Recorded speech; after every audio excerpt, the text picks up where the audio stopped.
Allez, j'espère que vous êtes très bien installés, hein. J'espère surtout que je suis bien reçu par tous, hein. Ça ferait plaisir. Voilà, ça ferait beaucoup plaisir. Allez, rapidement, je disais tantôt que notre thème de ce soir, il est affiché à l'écran. Nous parlons ce soir de l'art de devenir un visionnaire. Voilà, comment sortir du pilotage au jour le jour pour embrasser le courage de piloter une vision. C'est une classe voilà, assez spéciale. Voilà, c'est même spécial Next COD.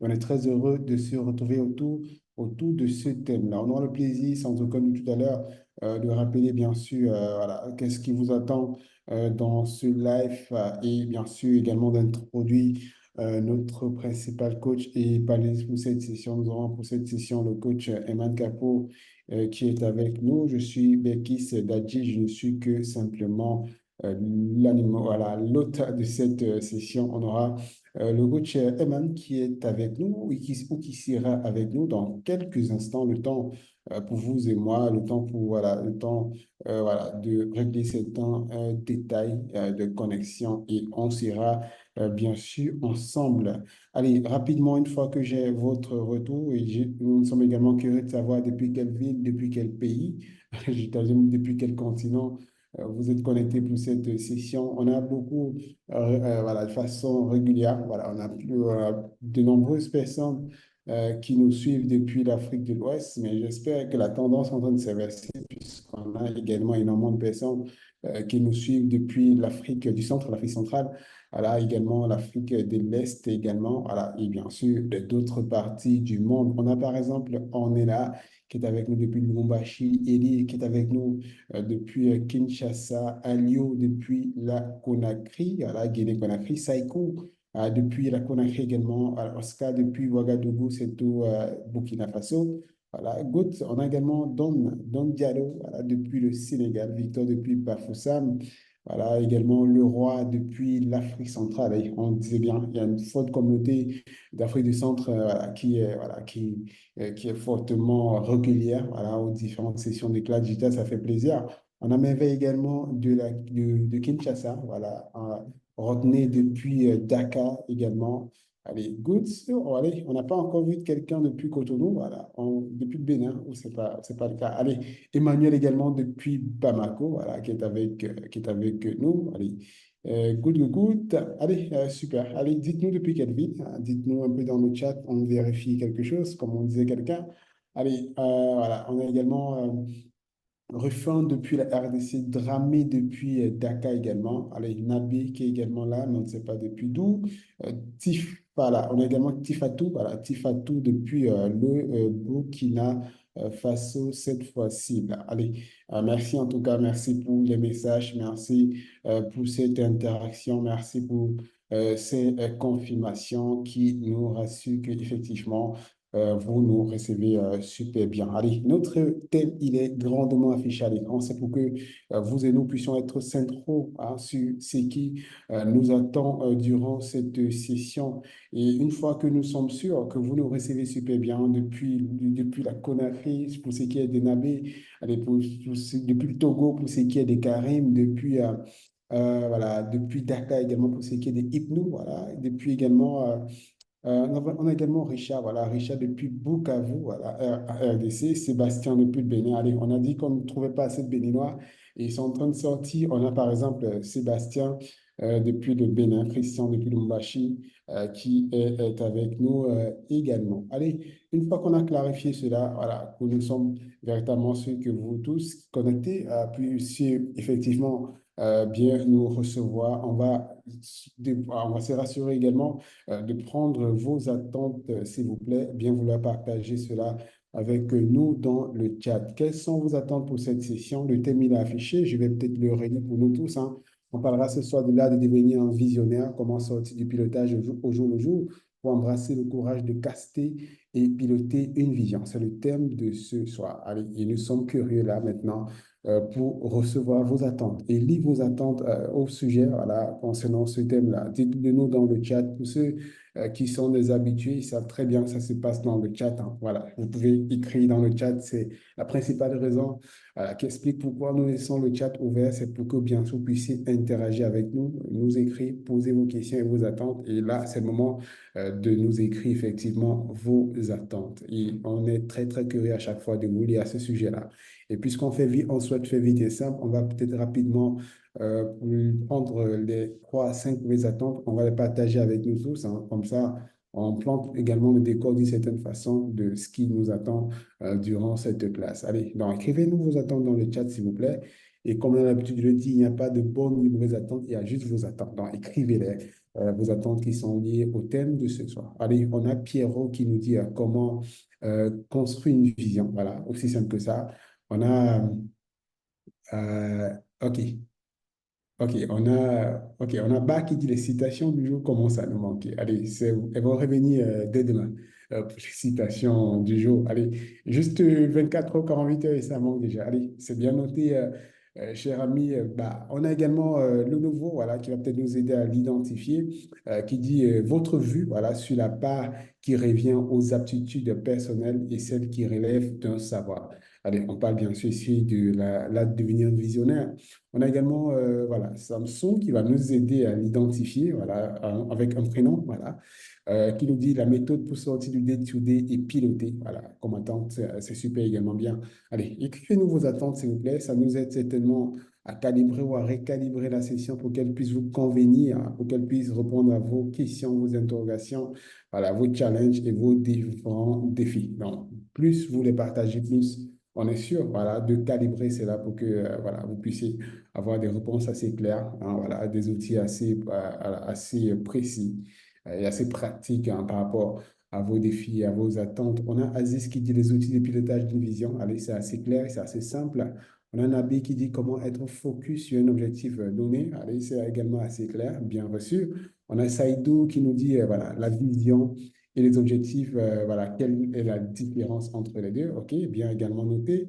On a également Aziz qui revient et qui nous dit comment rester focalisé sur la vision. C'est également bien noté, cher Aziz. On va peut-être prendre 2 à 3 autres attentes avant voilà, d'accueillir le coach Emmanuel Capo qui est avec nous pour cette session. On va prendre Ornella qui dit la méthode pour atteindre ses objectifs et réaliser ses projets. Bien sûr, bien noté. Allez, encore une fois, n'hésitez surtout pas d'être précis dans les attentes. S'il y a un aspect du thème ou un aspect du sujet dont vous souhaitez, dont vous avez du mal avec cela au quotidien, soyez précis comme ça. On est sûr voilà, que nous ayons également, de par la réponse du moins, nous avons également cette précision chirurgicale dans la réponse proposée. On a également Aziz qui dit, je ne sais pas si ça rentre dans le thème, mais comment emmener les équipes à épouser la vision. Super, bien noté Aziz. On a également notre cher Asik B qui dit comment atteindre ses objectifs sur le court, le moyen et le long terme. Good. On a également Georges qui nous dit être visionnaire ou avoir du génie, qu'est-ce qui paraît primordial pour le manager, le dirigeant. On a Eric qui dit comment arriver à déléguer, voilà, comment arriver à déléguer les tâches usuelles pour se concentrer sur le cœur de la vision. Allez, bien reçu, Eric également. Aziz qui dit, voilà, comment amener ses collaborateurs à embrasser voilà, notre vision. Voilà, super. Bien noté, super. Allez, n'hésitez pas à laisser toujours cela dans le chat, vos attentes. Pour celles de ceux qui viennent tout de suite de rejoindre la session, bienvenue à vous. Nous sommes très heureux de vous accueillir voilà, pour cette session spéciale de Classe Digital Next COD. On parle ce soir de l'art de devenir un visionnaire, comment sortir du pilotage au jour le jour pour embrasser le courage de caster et piloter une vision. Allez, j'espère que vous êtes très bien installés pour celles et ceux qui viennent tout de suite de rejoindre la session. Ça fait plaisir de se retrouver. Allez, c'est votre première fois, retenez juste, notez juste que nous sommes en direct chaque mardi et vendredi, voilà, tous les mardis et vendredis, lorsqu'ils sont exactement 17h30 GMT. Donc voilà, notez comme ça, vous êtes sûr qu'à chaque fois, vous ne ratez aucun rendez-vous. On a également Nabil en termes d'attente qui dit vision et obstacle, comment manager sans impacter négativement son équipe. OK, bien noté. On a Diarra qui dit comment pousser ses collaborateurs à se surpasser. OK, good. Noté également, on a Ibrahima qui dit un responsable est-il obligé d'être sur le terrain. Allez, good. C'est également noté, cher Ibrahima. Allez, good. Allez, laissez-nous vos attentes. On va rapidement tenter tout de suite d'avoir le coach Herman qui est déjà dans la session avec nous. On aura le plaisir de l'accueillir dans quelques instants. Juste le temps également de rappeler encore une fois à celles et ceux qui nous rejoignent que nous sommes heureux de partager cette session avec vous. Et comme on le dit, bien sûr, c'est une expérience qu'on souhaite partager avec vous, une expérience d'optimisation, voilà, d'acquisition d'outils, voilà.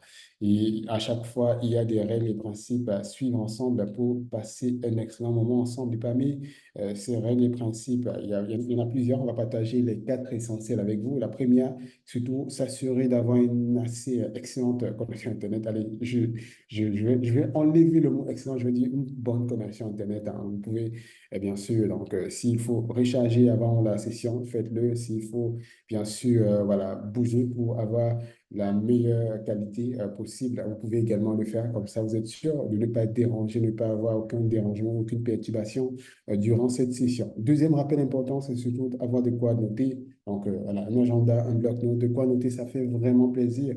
Hein, ça fait vraiment plaisir. Ça permet d'être vraiment dans la session à chaque fois. Vous notez des points, des phrases, noter vraiment des éléments essentiels à partager durant cette session de classe digitale. Notez vos questions et vous assurez qu'au fil de la session, les questions ou les points sont en train d'être pris en charge. Et quand ce n'est pas le cas, vous pouvez bien sûr voilà, à tout moment poser cela dans le chat et on prendra soin de les répondre sans aucun doute. Et puis le troisième point, c'est surtout bien sûr avoir avec soi un bon verre d'eau. Voilà, si, voilà, autant faire ce que voilà, un bon verre d'eau, voilà, pour vraiment être calibré, n'avoir aucune raison, aucune excuse d'être dérangé ou de se déranger ou d'être perturbé durant la session. Et si vous faites ça, nous sommes sûrs que nous passerons ensemble un excellent moment ce soir, si vous faites ça. Donc, est-ce que dans le chat, il y en a qui ont rempli déjà ces conditions? C'est le cas, indiquez-nous peut-être avec un pouce hein, si c'est le cas. Allez, good. Si c'est le cas, indiquez-nous. Allez, on va rapidement, entre-temps aussi, on va inviter le coach Eman passer en mode panéliste. Si nous reçoit, allez, si c'est le cas, dites-nous 5 sur 5. Hein. Voilà, on va inviter le coach Eman entre-temps aussi. Allez, voilà. Allez, good, good, good. Allez, ça fait plaisir de voir rapidement beaucoup, voilà, beaucoup de 5 sur 5 dans le chat. Ça nous rassure qu'effectivement, à chaque fois, vous prenez également vos dispositions lorsque vous vous connectez voilà, à une session comme celle-ci. Voilà, ça fait plaisir de voir cela. Merci pour les différents retours et confirmations à cet effet-là. Magnifique. Donc, pour rappel, nous parlons ce soir de l'art de devenir un visionnaire. Pour ceux qui se souviennent, le mardi dernier, nous étions également, voilà, nous étions également en direct. Comme j'ai tantôt, les rendez-vous, ce sont les mardis et les vendredis lorsqu'ils sont exactement 17h30 GMT pour ceux qui se souviennent. Le mardi 13 septembre, voilà, c'est ça. 13 septembre dernier, nous étions également en direct pour parler voilà, de scénarisation stratégique. Hein.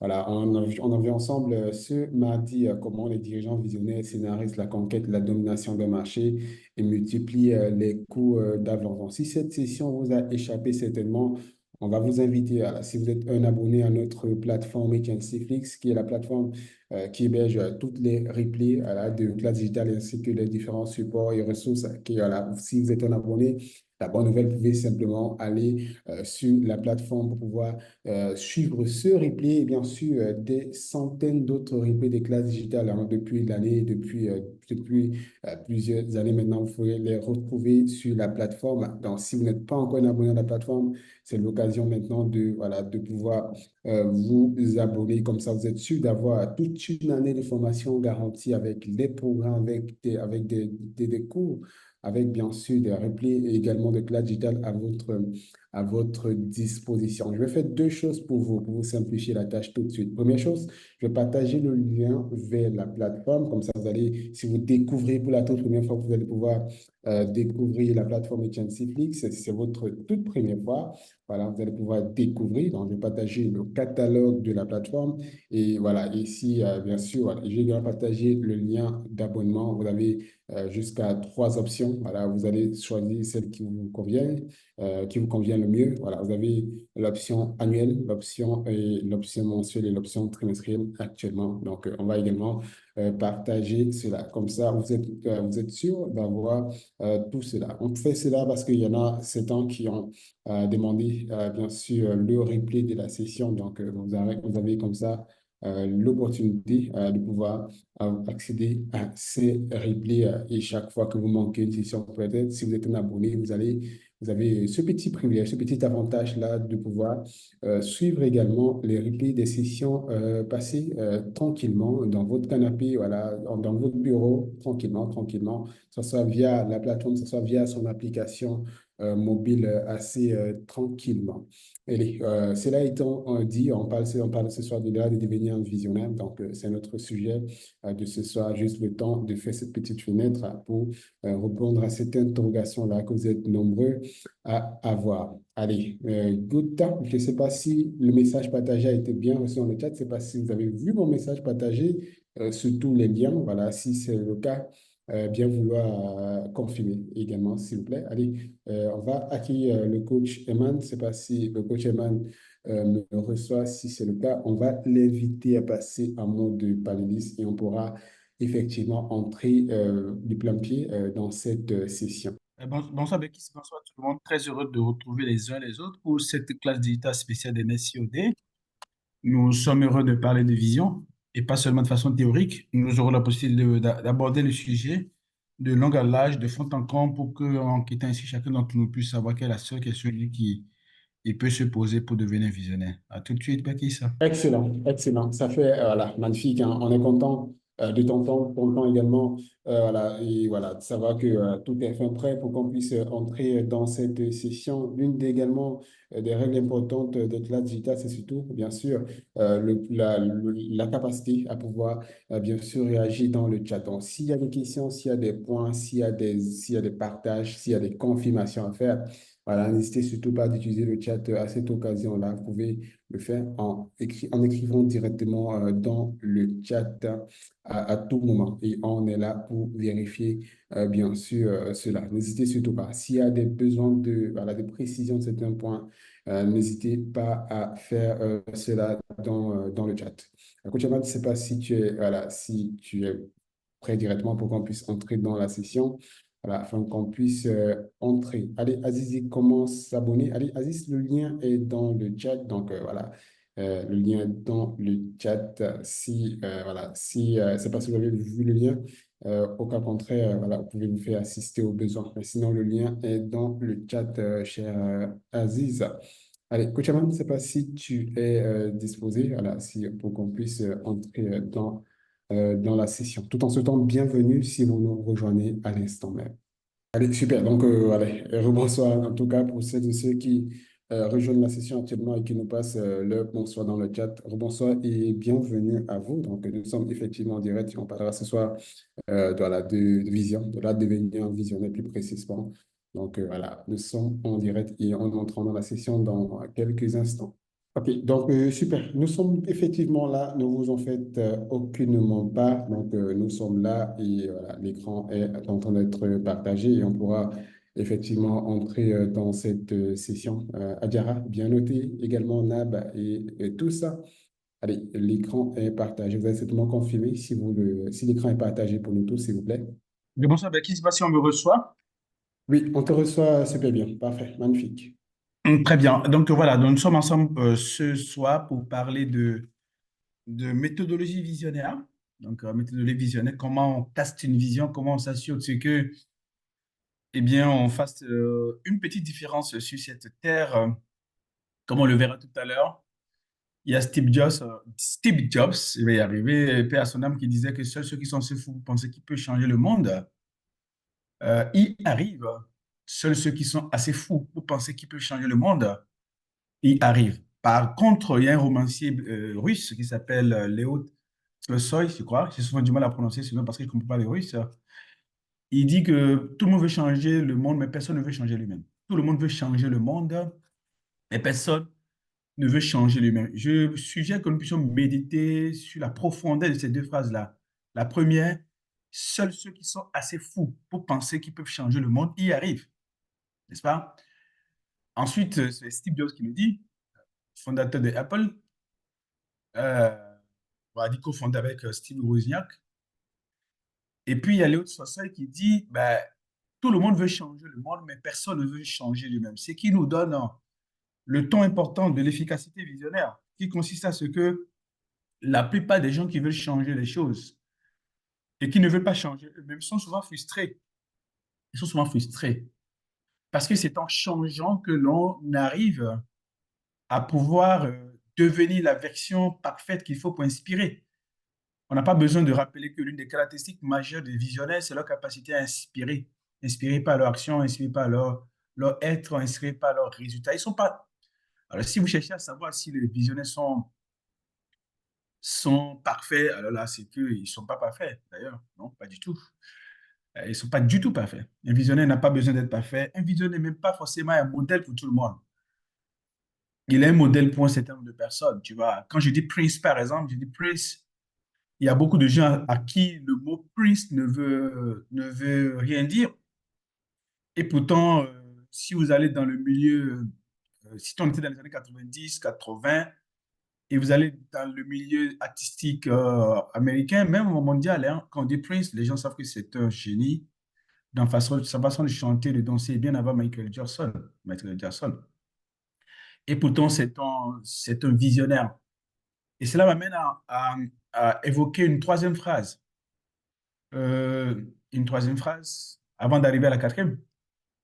La troisième phrase, c'est que ça vient de Paulo Coelho,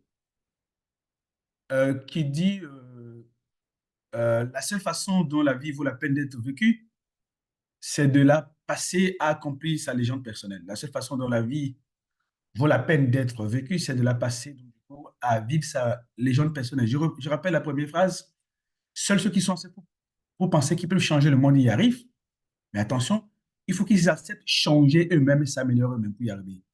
À cet effet, le philosophe nous rappelle que, je n'arrive jamais à prononcer ce mot, hein, c'est non. Il nous rappelle que tout le monde veut changer le monde, mais personne ne veut changer lui-même. Le visionnaire qui ne veut pas changer et s'adapter et s'améliorer, s'improve, comme on dit, il ne peut pas faire la différence.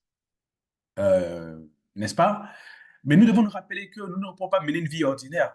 On ne peut pas mener une vie ordinaire. Et nous verrons tout à l'heure que la seule question essentielle pour arrêter de mener une vie ordinaire. Et donc, la seule façon dont la vie vaut la peine d'être vécue, c'est de la passer à accomplir sa légende personnelle, dit par le Coelho, auteur du magnifique ouvrage L'Alchimiste.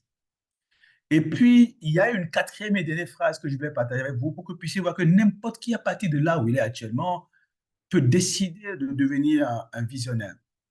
Mère Teresa était une religieuse en mission à Calcutta comme tout le monde, une religieuse italienne. Et puis, elle a décidé de se donner une vision, une vocation, on va dire comme ça, un idéal de vie. Elle a décidé de s'occuper plutôt des pauvres dans la rue. Est-ce que vous voyez un peu? Et donc, du coup, à partir de cet instant, elle entre dans l'histoire. Elle se bat pour les plus démunis. Ce n'est pas tout simplement démontrer de la chrétienté ou du christianisme. Elle choisit une façon exceptionnelle de vivre sa vocation de religieuse. Est-ce que vous voyez un petit peu? Et c'est ça qui fait qu'elle entre dans l'histoire, tu vois. Elle entre dans l'histoire. Et c'est pour ça que nous devons, à partir de là, nous sommes, que l'on soit une mère de famille, on peut devenir visionnaire en tant que mère de famille, on peut devenir une femme de chambre visionnaire, on peut devenir, il y a une dame qui a l'habitude de laver dans les années, au 19e siècle, une loi américaine, des filles d'esclaves qui avaient l'habitude de laver des habits pour des maisons en maison. Et elle cotisait, je crois, $1 par jour. Et puis, elle a commencé par déposer de l'argent à la banque, ça a fructifié, puis c'est devenu $1 million, $1 million de dollars. Et elle a proposé que, elle dit, je n'ai pas eu la chance d'aller à l'école, je propose on utilise le montant pour donc du coup offrir des bourses à ceux qui ont encore la possibilité d'aller à l'école. Et elle est entrée dans l'histoire de cette manière.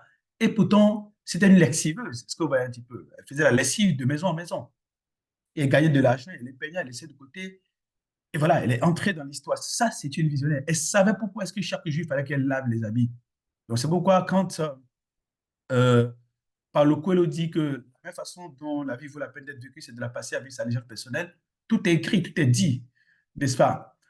Et je m'en vais maintenant euh, aller vers la phrase qui, moi, peut-être m'a inspiré le plus à dire, OK, je ne vais pas juste être un autre Herman, non. Je ne vais pas juste être un autre Herman Capo. Je peux dire qu'il y a au moins, je connais au moins 20 Herman Capo, c'est ce que je lui dis. Je ne vais pas être un autre Herman Capo. Je ne vais pas être un autre Béninois, un autre Africain. Je ne vais pas être un autre Ouest-Africain. Je veux être particulier. Je veux être exceptionnel dans ce que je suis, dans ce que je fais et dans ce que j'aime.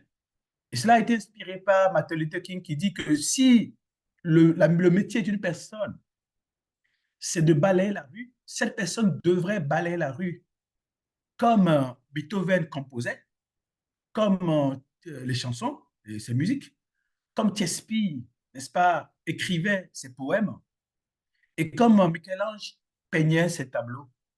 Cette personne doit balayer la rue de telle façon tellement exceptionnelle que plus tard, des dizaines d'années plus tard, lorsque les gens passeront par là, que les gens les connus ou pas, ils puissent dire un grand balayeur de rue est passé par ici. Cela consiste à faire quoi? À travailler, non seulement à vivre sa légende personnelle, pas égocentrisme, égoïsme, mais à laisser de l'empreinte exceptionnelle, à faire ce que l'on fait de façon exceptionnelle, à être ce que l'on est de façon exceptionnelle et à voir ce que l'on a de façon exceptionnelle. Et cela change tout. Et c'est là où les visionnaires commencent par faire la différence. Je m'en vais vous poser donc du coup une question. Vous êtes actuellement un directeur financier. Voulez-vous être un autre directeur financier? Qu'est-ce qui va caractériser votre passage par rapport aux autres directeurs financiers? Vous êtes actuellement un chef comptable. Quel type de chef comptable voulez-vous être? Allez-vous être le chef comptable qui finalement aura réussi à mettre en place un dispositif qui permet de clôturer les comptes à J+1 maximum? Vous êtes peut-être un talent acquisition manager. Vous êtes chargé de recrutement ou de la carrière ou talent manager. Quel type de gestionnaire de carrière voulez-vous être? Allez-vous être le gestionnaire de carrière qui va finir par permettre à votre entreprise de disposer d'une profondeur de banc, de faire de sorte que la plupart des gens qui y travaillent sont ceux qui entrent stagiaires et deviennent PDG et deviennent membres de conseil d'administration, deviennent directeurs généraux d'autres filiales si l'entreprise devient un groupe. Vous voyez, ce que je suis en train de dire, c'est qu'on n'a pas besoin d'être le directeur général, ni avoir sa propre entreprise pour pouvoir être un visionnaire. Un visionnaire, c'est celui qui s'inspire donc du coup des quatre phrases que j'ai partagées, à savoir de Steve Jobs, seuls ceux qui sont assez fous pour penser qu'ils peuvent changer le monde. Et j'ai envie de remplacer changer le monde par changer les choses. Donc, changer la façon dont le recrutement est fait dans une entreprise, changer la façon dont les clôtures de compte sont faites dans une entreprise, changer la façon dont l'expérience client est faite dans une entreprise. On peut rentrer dans l'histoire en le faisant ainsi. Donc, quand on dit souvent visionnaire, les gens pensent que ce sont des gens exceptionnels qui sortent de l'ordinaire. Non, pas du tout. C'est la capacité à faire quelque chose d'exceptionnel, contributivement, en termes de résultats, en termes de dispositifs, en termes de valeur ajoutée apportée aux autres, en termes de changement à apporter aux autres. C'est ça qui fait la différence. Donc, on peut être un visionnaire en étant un responsable régional de vente, un responsable commercial régional. Il y a une province qui a toujours été en retard par rapport à la capacité à atteindre les objectifs et les quotas fixés par la direction générale ou le siège. Et on vous a mis à la tête de délégation régionale commerciale de l'entreprise. Et puis, vous avez réussi à turn around the thing, comme on dit en anglais, à réussi à changer la donne. Et là où vous étiez, votre entreprise s'est battue dans cette région, vous avez réussi à changer la donne. Et vous avez été exceptionnel dans la capacité à fabriquer d'autres responsables commerciaux régionaux qui, à leur tour, ont pu prendre d'autres régions, les ont développées. C'est ce qu'un visionnaire fait. Donc, ce n'est pas quelque chose d'extraordinaire. Vous savez, quand on utilise certains mots, la plupart des gens ont tendance à les compliquer pour les rendre comestibles. Alors, l'une des choses particulières que nous on fait à HNC, eh bien, c'est de simplifier les choses pour vous. Et ce n'est pas pour rien que, euh, par la grâce de Dieu, on a écrit un livre exceptionnel sur la vision, le leadership visionnaire rendu simple. Nous allons en parler ce soir. On a commencé déjà par en parler. Vous avez vu comment est-ce que j'ai simplifié pour vous comment on devient un visionnaire.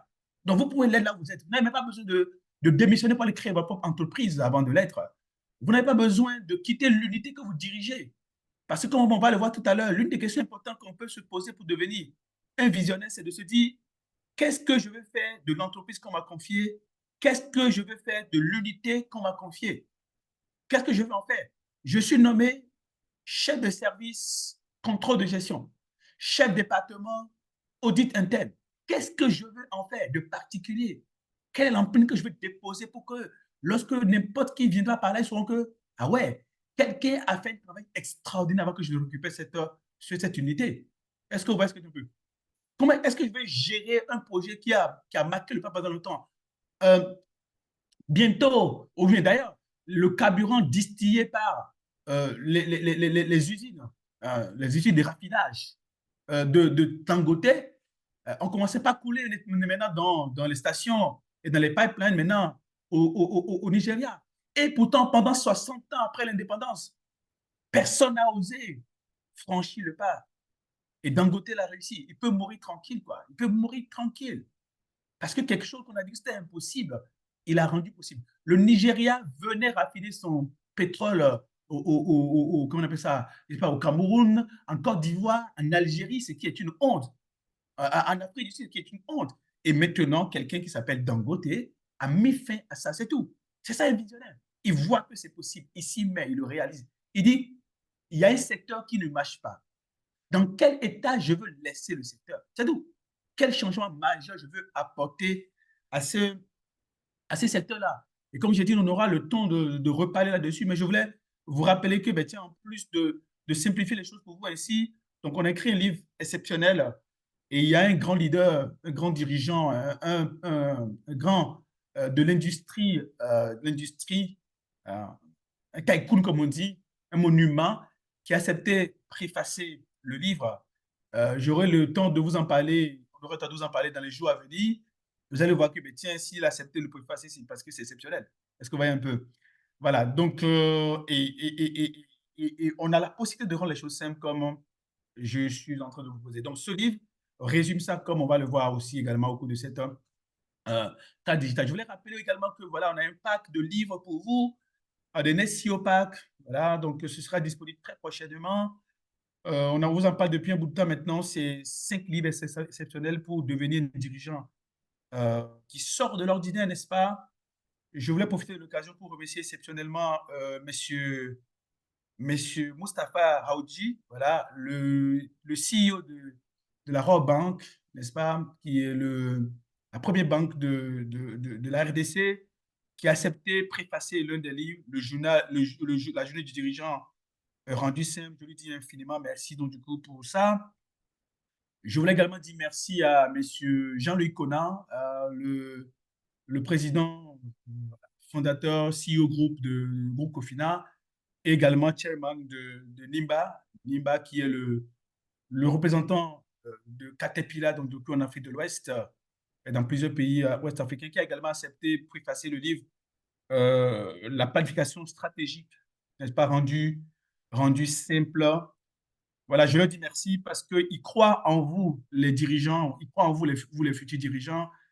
Et voilà, ils se sont dit que voilà, il est possible de pouvoir vous apporter des contenus et ils ont contribué à cela. Je leur dis sincèrement merci. Je vous dévoilerai prochainement les préfaciers des 3 autres livres que vous voyez, à savoir La vie de CEO désirée et pesante, ou encore Leadership visionnaire rendu simple, et également le game de la stratégie rendu simple. Voilà, je peux vous dire que voilà, le leadership visionnaire rendu simple sera préfacé par le président Jean Diagou, fondateur du groupe NCA Banque et Assurance. Je lui dis infiniment merci pour avoir accepté du coup préfacer ce livre.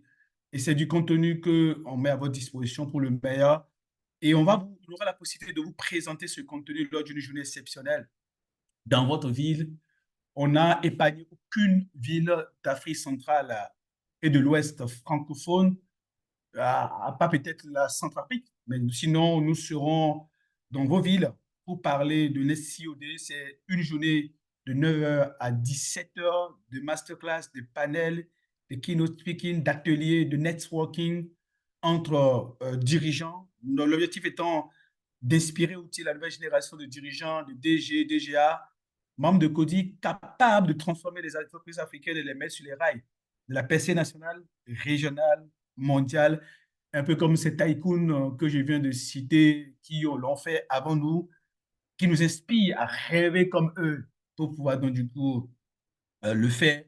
Nous également, j'ai quelques dates pour vous. Ce sera le 24, le 26 octobre, je crois que c'est le 24 octobre à Abidjan, et le 20, oui, c'est bien ça, j'espère que je ne me trompe pas, c'est ça, 24 octobre à Abidjan, on a dit, et le 26 à Dakar, le 31 à Conakry, le 5 à Libreville, le 2 à Bamako, le novembre, c'est ça, et puis le 7 novembre à Lomé.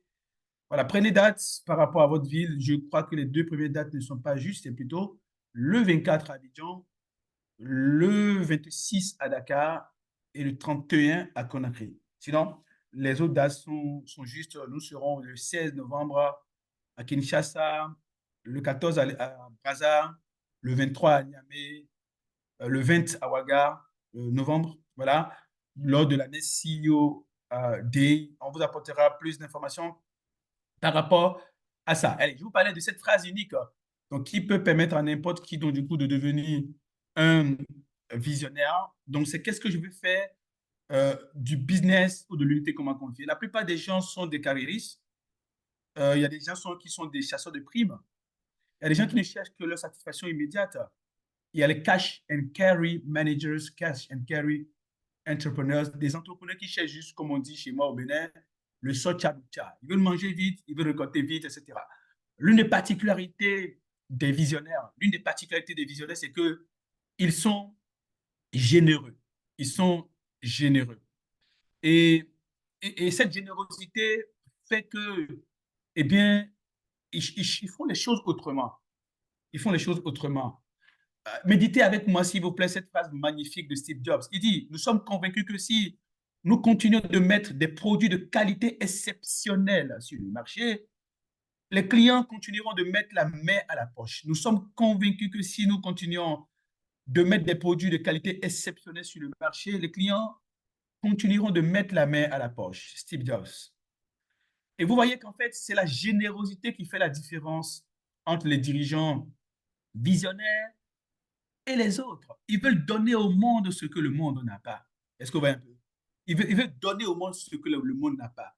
Non seulement ils ont l'audace de rêver grand, mais ils veulent faire quelque chose que les autres n'arrivent pas à faire.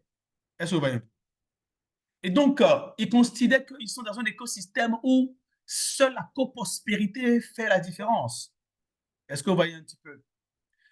C'est quand il faut gagner le client qui vont gagner. Donc, c'est bien dit, nous sommes convaincus que si nous continuons de mettre des produits de qualité exceptionnelle sur le marché, les clients continuent de mettre la main à la poche. Il veut d'abord apporter la qualité exceptionnelle avant de demander l'argent. Il veut apporter la qualité exceptionnelle. Il veut beaucoup plus apporter cette qualité unique, différenciante. L'audace d'être différent. L'audace d'apporter la valeur suprême. Est-ce que vous voyez un peu? Et c'est ça qui fait la différence entre les visionnaires et les autres. Ils voient la façon dont le recrutement est fait et disent on doit pouvoir faire le recrutement autrement. Ils le feront en étant gestionnaire du recrutement dans une entreprise, gestionnaire de carrière dans une entreprise ou en devenant chasseur de tête en tant que consultant ou en devenant euh, cabinet de chasseur de tête. Donc voilà, ils apportent quelque chose d'exceptionnel. Ils proposent d'utiliser l'intelligence artificielle pour réussir, on va dire, le profiling des candidats, le tracking, etc., pour sortir les meilleurs profils possibles. Parce qu'ils veulent juste changer les choses. Rappelez-vous, seuls ceux qui sont assez fous pour penser qu'ils peuvent changer le monde y arrivent. Et comme je suis en train de le dire, on peut être un assistant et un stagiaire et être un visionnaire. Donc, on n'a pas besoin d'être particulièrement grand. Mais l'une des choses que je voulais préciser, c'est que la vision, c'est de la générosité. Celui qui n'est pas généreux ne peut pas être visionnaire. Et pourquoi? Parce que la plupart des gens se sont cassés la figure en ne voulant que le bien pour eux-mêmes. À l'époque, quand on voulait formuler une vision ou bien ce qu'on appelle le purpose d'une entreprise ou le but poursuivi, tout ce que vous voulez, c'est la même chose. Hein? Quand on voulait formuler ça, les gens se posaient la question de savoir qu'est-ce que nous voulons gagner, qu'est-ce que nous voulons devenir. Donc, ils disaient on veut devenir le numéro un. Mais tes clients s'en foutent si tu veux devenir le numéro un. Et ils se demandent qu'est-ce que tu vas apporter pour eux. Et c'est pour ça que je reviens encore une fois sur cette phrase de Steve Jobs. Nous sommes convaincus que si nous continuons de mettre des produits de qualité exceptionnelle sur le marché, les clients continueront de mettre la main à la poche. Donc, c'est qu'est-ce que tu veux apporter au marché. Ce n'est pas ce que toi tu veux, ce que le marché doit faire de toi doit être la conséquence de la qualité de ce que tu apportes. On dit souvent que votre réseau est votre qualité, your network est votre valeur nette. Your network is your network. But ça dépend d'à quel point tu as de la valeur pour le réseau. Est-ce que vous voyez ce que je veux dire? Donc, c'est ce que tu mets sur la table qui te donne de la valeur. C'est ce que tu mets sur la table qui te donne donc du coup de la valeur. Et donc, si tu n'as rien mis sur la table, tu n'as pas de valeur. Le marché te demande qu'est-ce que tu vas faire pour nous? Est-ce que vous voyez? Et c'est ça. Donc, la plupart des gens veulent changer le monde, mais ils ne veulent pas le changer eux-mêmes. Ils n'apportent rien sur la table. L'autre, ils n'apportent rien sur la table. Quelle valeur unique, intrinsèque veux-tu apporter de façon différenciante pour que ça vaille la peine de pouvoir, donc, du coup, n'est-ce pas, venir chez toi? Avant, dans la formulation de la vision de Chelsea, nous disions que nous voulions créer la plus grande entreprise de formation et de coaching au monde. Mais les gens s'en foutent si nous voulons créer la plus grande entreprise de formation et de coaching au monde. Ce qui intéresse les gens, c'est qu'est-ce qu'on va leur apporter. Quand vous allez à un entretien de recrutement, vous demandez, OK, qu'allez-vous apporter à notre entreprise? Qu'allez-vous d'exceptionnel dont notre entreprise a besoin? Qu'est-ce que vous pensez que vous pouvez nous apporter? Donc, et curieusement, la plupart des gens arrivent à formuler ce qu'ils vont apporter au moment de l'entretien de recrutement. Mais au moment où ils prennent poste, ils oublient qu'ils sont là pour accomplir une vision, pour apporter leur vision de à quoi le management des ressources doit ressembler, le management des achats doit ressembler, le management financier doit ressembler, l'audit doit ressembler, le management du risque doit ressembler. Donc, je suis en train de vous dire, vous avez, au moment de votre recrutement, vous répondez en général à l'appel à la vision. À l'appel à la vision. Vous avez dit, on vous a demandé, mais qu'est-ce que vous pensez que vous pouvez apporter à l'entreprise? Et vous l'avez dit. La question, c'est est-ce que vous l'apportez de façon exceptionnelle? Si oui, quand vous l'apportez à l'entreprise de façon exceptionnelle, vous allez éclore. Vous allez éclore et aller vers le sommet de l'entreprise parce que vous allez tellement briller que vos rayons vont partir du bas vers le haut et vont vous porter au sommet de l'entreprise pour que la vision exceptionnelle que vous avez eue à petite échelle, vous pouvez la porter à l'échelle supérieure. Mais c'est la valeur que vous voulez apporter qui va faire la différence. Donc, vous apportez la valeur aux gens et ils font de vous un roi. Le marché veut faire de vous un roi. Votre communauté veut faire de vous un roi. La question c'est, qu'allez-vous apporter à votre communauté? Et c'est quand vous apportez à votre communauté ce qu'elle recherche le plus qu'elle va faire de vous un roi. Si vous voulez devenir la compagnie d'assurance leader sur ces marchés, c'est top, mais les gens s'en foutent si vous voulez devenir leader. La question, c'est est-ce que vous allez apporter de la valeur leader? Donc, si vous dites créer la valeur, la meilleure sécurisation des biens et des personnes et garantir la continuité d'épanouissement aux populations, là, ils savent qu'est-ce que vous voulez l'apporter. Et ils feront de vous le roi de l'assurance, c'est-à-dire le leader de l'assurance. Les gens s'en foutent si vous voulez devenir gagner dans le secteur des services et à travers la technologie. Ce qui les intéresse, c'est qu'allez-vous leur apporter. Mais si vous dites, je veux devenir une entreprise de technologie qui rend les banques heureuses, ah ben, si vous rendez les banques heureuses, ils vont faire de vous, n'est-ce pas, eh bien, l'apporteur de solutions technologiques numéro un dans le secteur financier. Donc, qu'allez-vous apporter aux faiseurs de rois pour qu'ils fassent de vous un roi? Qu'allez-vous apporter aux ayants droit pour qu'ils aient intérêt à vous voir roi. Et c'est ça qui fait la différence. La plupart des gens sont des carriéristes qui veulent les choses pour eux-mêmes.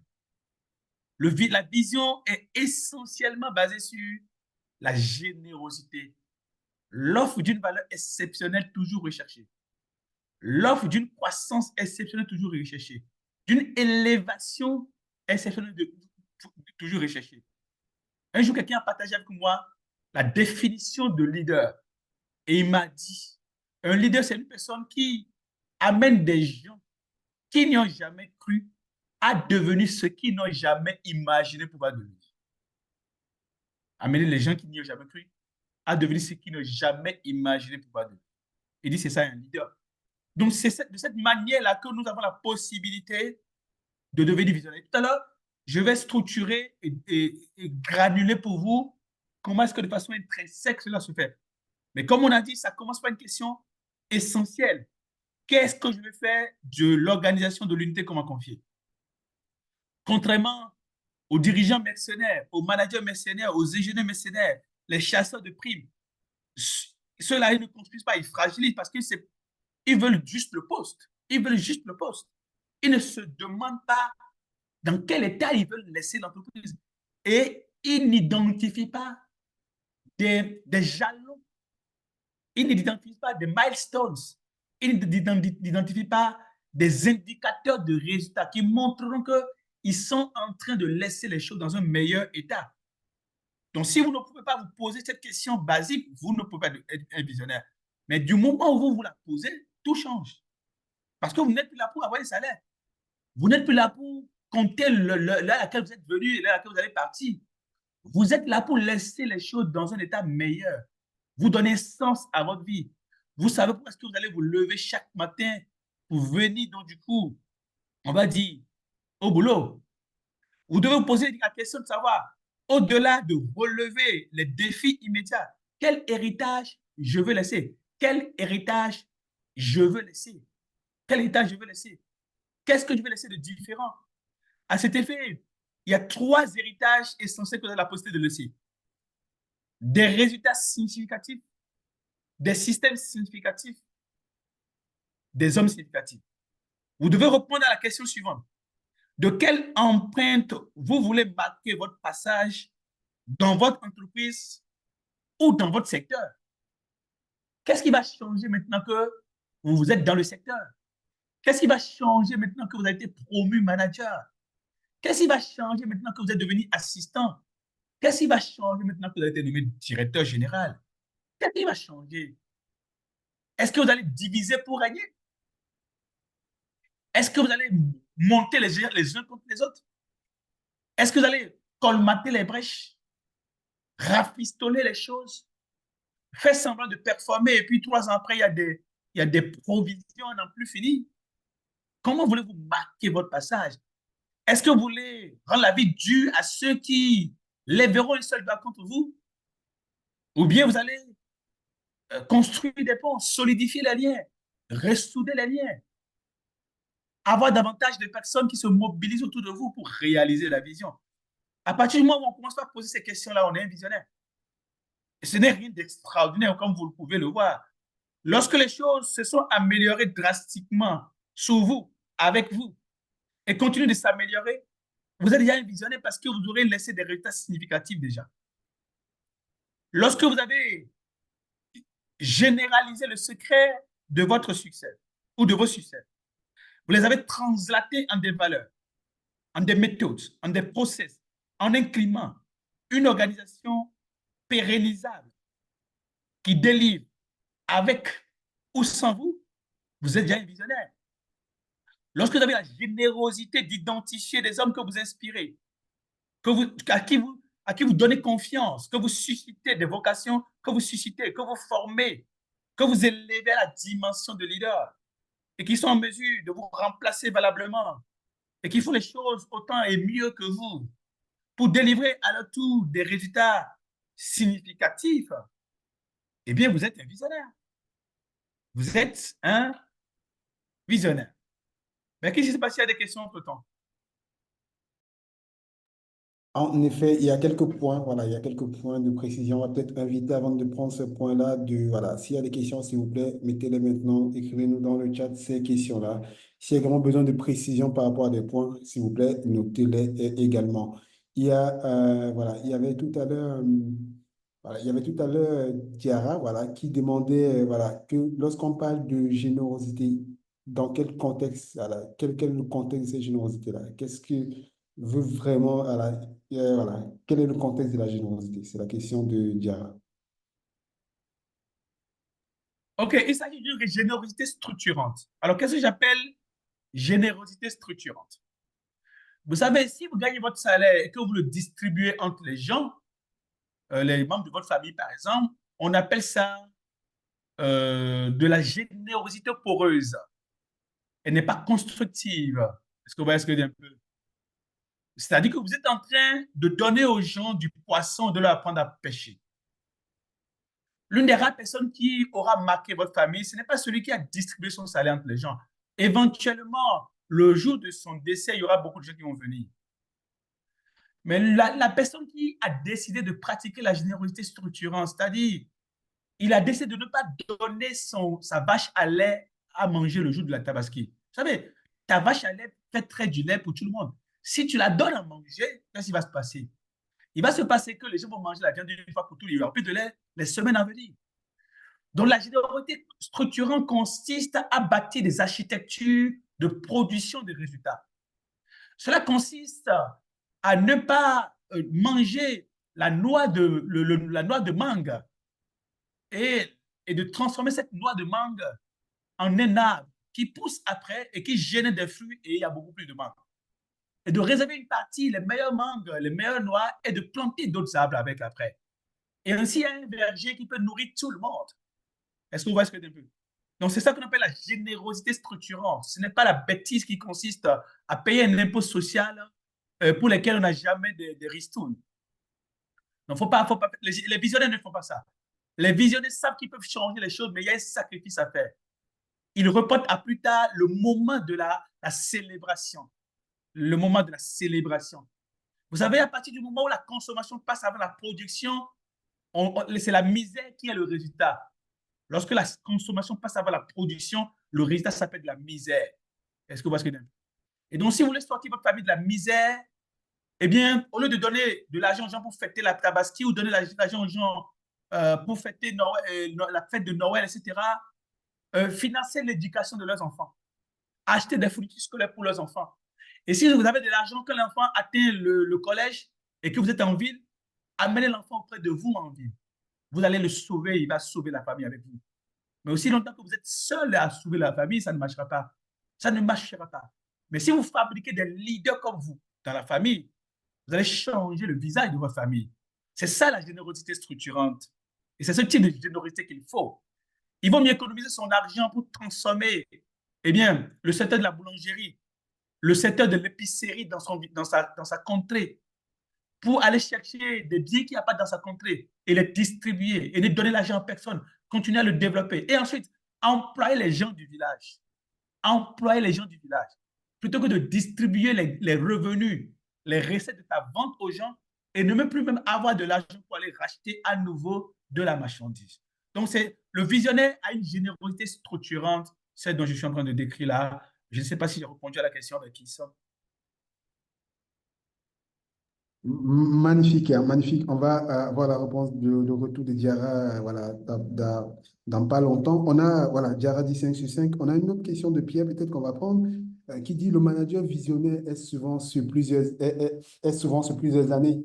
Donc, et si ton conseil d'administration ne te donne pas tout ce temps nécessaire, comment on réussit à concilier l'urgence du résultat voilà, et la vision? Oh, j'adore cette question, même si c'est pas le thème de notre discussion, ben, comme la question elle est posée, je vais y répondre. Hein. Je vais y répondre. Alors, donc, du coup, je vais répondre très rapidement. Ah, il y a ce qu'on appelle euh, la méthode des quick wins. Donc, la méthode des quick wins. Alors, cette méthode fait que lorsque on amène un blessé aux urgences, l'urgentiste arrête la saignée. Est-ce que vous voyez un peu? Lugentis arrête la saignée. Donc, cette méthode des quick wins permet aux visionnaires de calmer, d'éteindre les feux. Mais pour ça, il doit être méthodique dans son approche. Il doit être méthodique dans son approche. D'arrêter les saignées.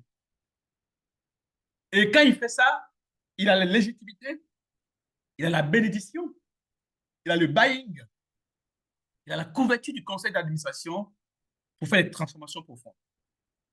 Donc, qu'est-ce qu'il va faire? Il va identifier ce qu'on appelle les prises en charge rêvées, c'est-à-dire euh, qu'est-ce que les gens s'attendent à ce qu'on prenne en charge depuis longtemps et que je dois prendre en charge très rapidement. Parfois, ce n'est pas grand-chose. Hein. C'est une peinture, les enseignes de l'entreprise qui sont vieilles, qu'on appelle ça, les enseignes, oui, qu'il faut changer. Parfois, c'est des imprimantes qui sont déjà, euh, comment dit-on, vieilles et que les gens demandent à ce qu'on le change. C'est les climatiseurs qui ne fonctionnent plus et les gens se plaignent de ça. Et parfois, c'est qu'il faut renouveler les ordinateurs de 5 personnes dans l'entreprise. Est-ce que vous voyez ce que c'est un peu? Peut-être il y a une personne qui mérite une promotion depuis, une augmentation de salaire, et on l'a laissé dans son coin là-bas. Ou bien les gens croyaient qu'on n'allait pas promouvoir les locaux. Et vous commencez pas à promouvoir les locaux. Les gens croyaient que les jeunes n'ont aucune chance dans l'entreprise. Et vous ne commencez pas à promouvoir les jeunes. Et ça dit, ah d'accord, oh là là, on ne savait pas que c'était possible. Vous rendez à nouveau les choses possibles. Et vous gagnez automatiquement en légitimité.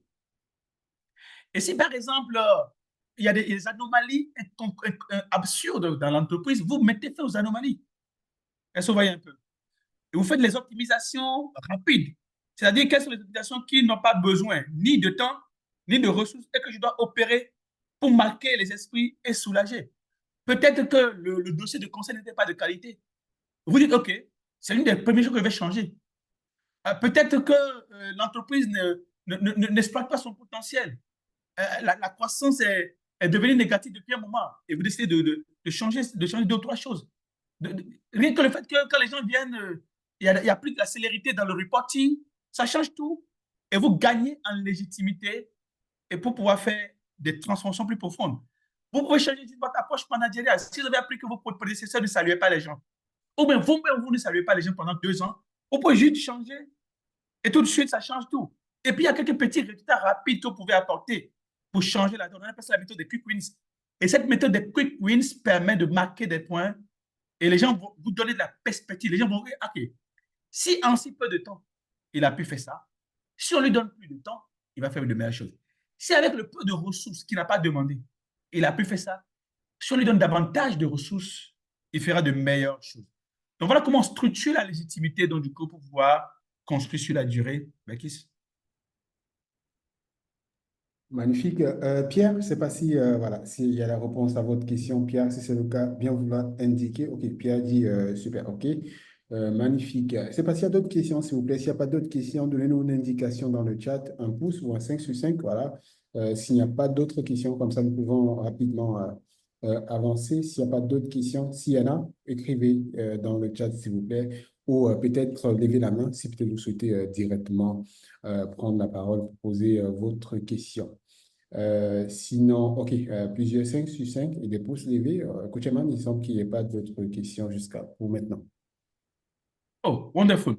Il y a la troisième question à se poser pour devenir visionnaire, à savoir comment j'aimerais qu'on se souvienne de moi en tant qu'assistant, en tant que chef de service, en tant que chef de département, en tant que DG, en tant que DGA, en tant que directeur régional. Comment est-ce que j'aimerais qu'on se souvienne de moi?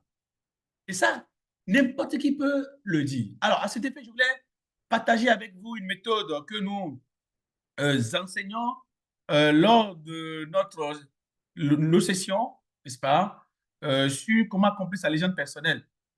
La méthode dit que chaque jour est une vie, si bien que si une personne veut devenir un bon père de famille, il doit être un bon père de famille chaque jour. Si la personne veut devenir quelqu'un, ils disent qu'il aimerait qu'à la fin de sa vie, on dise qu'il est quelqu'un de très généreux, il doit pratiquer donc du coup la générosité chaque jour. En pratiquant la générosité chaque jour, tu vas devenir généreux. En enseignant et en formant chaque jour, tu vas devenir un formateur. On devient ce que l'on fait chaque jour. Donc, la question est la suivante. Dans l'entreprise dans laquelle tu es actuellement, à la tête de laquelle tu es actuellement, comment tu aimerais qu'on se souvienne de toi? Comment tu aimerais qu'on se souvienne de toi? Qu'est-ce que tu auras fait d'exceptionnel?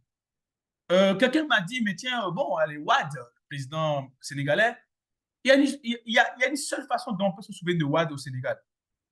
Une seule façon. Le sommet de l'ECI. Voilà, c'est tout. Rien d'autre. Il y avait un sommet, je crois, du truc là, islamique, sauf mon erreur, à Dakar. Et, et, et, et Wad a décidé de profiter de l'occasion pour changer le Sénégal. Il voulait faire autoroute, il voulait faire aéroport, il voulait faire le grand théâtre, il voulait construire des hôtels 5 étoiles un peu partout à Dakar. Croyez-moi, il n'a pas réussi. Il n'a pas réussi dans les délais. Au point où il a dû même louer un grand bateau, n'est-ce pas, pour accueillir les participants au sommet de l'OCI, je crois, sauf une erreur. Et si je me trompe, il faut me corriger ceux qui savent de quoi je parle. Mais finalement, qu'est-ce qui s'est passé? Qu'est-ce qui s'est passé? Il a ouvert les vannes. Et avant ce sommet-là, il n'y avait qu'un seul grand hôtel, on va dire, en tant que tel, à Dakar, à savoir ce qu'on appelle à l'époque l'hôtel Méridien, mais le Kifa d'hôtel. Le Kifa, c'est l'hôtel Méridien ou le Kifa, je sais plus. C'est ça. Le Méridien, je sais plus trop. Président. Méridien président. Il n'y avait que ça comme hôtel. Mais après ça, on a eu tellement d'hôtels. On a eu le Pullman actuel, le Novotel rénové, euh, le T-Ruby, le Radisson. Autant d'hôtels Fleur de Lys, autant d'hôtels qui n'existaient pas avant Wad. Avant Wad. Senghor a construit un théâtre pour le Sénégal dans les années, je ne sais pas combien, qu'on appelle Daniel Sorano. Wad a rêvé. Wad a dit qu'il va construire un musée des arts nègres. Il a rêvé. Il a juste rêvé. Juste rêvé. Il a décidé de changer les choses. Il a dit qu'il va construire autoroute à péage. Il voulait tout faire en même temps. Voilà. Et finalement, tout a été fait. Donc, peu importe si c'est lui qui l'a fait, il y a une bonne partie qu'il a fait de son mandat et d'autres personnes ont continué et d'autres personnes continuent aujourd'hui.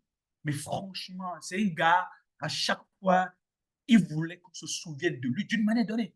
La seule chose qu'il n'a pas fait, c'est de construire des statues de son vivant. Et il était tellement généreux que, bon, je ne sais pas, franchement, c'est le genre de personne, il donne quoi. Il donne, donne, donne. Bon, voilà, c'est son côté c'est do. Ce qui n'est pas mauvais, c'est un bon Wolof, n'est-ce pas? Mais je veux dire, il voulait qu'on se souvienne de lui d'une manière donnée. Et c'est tout. Et personne n'y peut rien. Il a fait ça. Et c'est fini. Il a fait. Et on se souvient de lui d'une manière donnée. Donc, chacun de nous n'a qu'à se poser la question de savoir, je suis une mère de famille, comment j'aimerais qu'on se souvienne de moi? Je suis un restaurateur, comment j'aimerais qu'on se souvienne de moi? J'ai un boulot de technicien de sulfate dans une boîte, comment est-ce que j'aimerais qu'on se souvienne de moi? Je suis le directeur financier dans une boîte, comment est-ce que j'aimerais qu'on se souvienne de moi? Je suis le responsable marketing, comment est-ce que j'aimerais qu'on se souvienne de moi? Et cette question peut tout changer si vous la prenez très au sérieux et que vous vous assurez de ce. Est-ce que vous voulez qu'on se souvienne de vous comme quelqu'un qui boudait, ou bien une personne qui était timide, ou bien une personne qui agressait tout le monde, ou bien une personne qui envoyait des mails violents aux gens, une personne qui menaçait tout le monde? Et j'ai une autre question. Quand vous allez rentrer ce soir, pour ceux qui ne sont pas encore rentrés, quand votre enfant vous dit, mais papa, maman, qu'est-ce que tu as fait aujourd'hui? Est-ce que vous serez fier de tout lui dire et des choses que vous avez fait dans la journée? Sinon, ben, vous êtes en train de vivre une vie qui n'est pas une vie de légende, qui n'est pas une vie de visionnaire. Et n'importe qui peut décider de changer la donne. Il y a une chose que je déteste, c'est reporter une séance de coaching. Je déteste reporter une séance de coaching. J'ai fait une séance de coaching hier avec une dame et le soir, elle m'a écrit. Quand elle m'a écrit, j'ai dit, waouh, je peux vous dire que j'étais sur le point d'annuler la séance de coaching. Pourquoi je ne l'ai pas annulée? Parce que dans ma journée, je ne peux pas passer une journée sans avoir transformé la vie d'une personne. Si je n'ai pas transformé la vie d'une personne dans une journée, alors là, ça ne vaut pas la peine. Ça ne vaut pas la peine d'avoir passé cette journée-là. Voilà. J'ai une séance de coaching avec une personne. Et j'ai dit, OK, parle. La personne parlait. Elle a parlé pendant 30 minutes, 35 minutes. Et j'ai dit, c'est bon, aujourd'hui, je n'ai pas de questions pour toi. J'ai senti que, voilà, il fallait que tu te dévesses.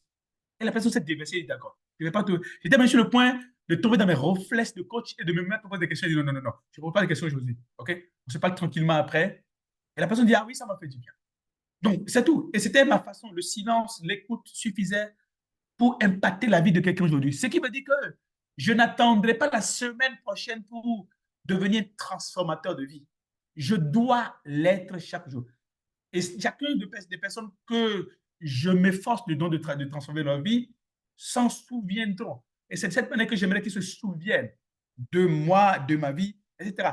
Et pour ce faire, c'est chaque jour que je me dois, donc du coup, de le faire. Voilà. Vous voyez que tout le monde peut devenir visionnaire, n'est-ce pas? Tout le monde peut devenir visionnaire. Quatrième question à se poser ici, s'il y a des questions, Becky, tu me fais signe. Quels sont les points, les focus, n'est-ce pas, les habitudes que je dois développer pour forger, n'est-ce pas, la construction durable, pour devenir chaque jour ce que je veux devenir à la fin de ma vie, pour devenir chaque jour ce que je veux devenir à la fin de la semaine, pour devenir chaque jour ce que je veux devenir à la fin du mois, pour devenir chaque jour ce que je veux devenir à la fin de cette année. Chaque jour est une vie. Pour devenir chaque jour ce que je veux devenir d'ici le 2030, d'ici la fin de la décennie. Pour devenir chaque jour ce que je veux devenir à la fin de ma vie. N'importe qui peut structurer, n'est-ce pas, ses automatismes quotidiens, ses habitudes quotidiennes, ses rituels quotidiens, sa routine quotidienne, pour pouvoir donc du coup vivre une vie de visionnaire à partir d'ici. Bien évidemment, devenir visionnaire n'est pas quelque chose de simple, OK? De facile, j'allais dire autant pour moi, mais c'est simple. Donc, ce qu'on est en train de faire, c'est de le décortiquer pour vous. Et je m'en vais proposer, si vous voulez bien, un processus de décortication pour pouvoir, donc, du coup, réaliser le succès visionnaire et managérial durable. Rappelez-vous ce que Léo Tolstoï a dit, que tout le monde veut changer, mais personne, tout le monde veut changer le monde, mais personne ne veut changer lui-même. Pourquoi la plupart des gens ont du mal à porter une vision? La dernière fois, j'ai une amie à moi qui est coach et qui fait du très bon travail, qui accompagne les gens. Et puis, je lui ai dit, tu sais quoi, ma chérie? Je vais te dire quelque chose de très important. Tu es brisé à l'intérieur de toi-même. Tu es brisé à l'intérieur de toi-même. Et tu veux te soulager dans le soulagement des autres. Mais tu sais quoi? Dans un avion, il y a une instruction claire qui dit, en cas de dépressurisation, les masques d'oxygène tomberont automatiquement. Tirez le masque, appuyez le dedans. OK. Ce que vous connaissez. Les parents qui sont accompagnés d'enfants voudront bien mettre leur masque avant de mettre les masques de leurs enfants. Vous savez pourquoi? Ben, vous savez pourquoi. Vous savez, il y a des gens qui savent pourquoi. Mais les parents doivent mettre le masque d'abord. Pourquoi?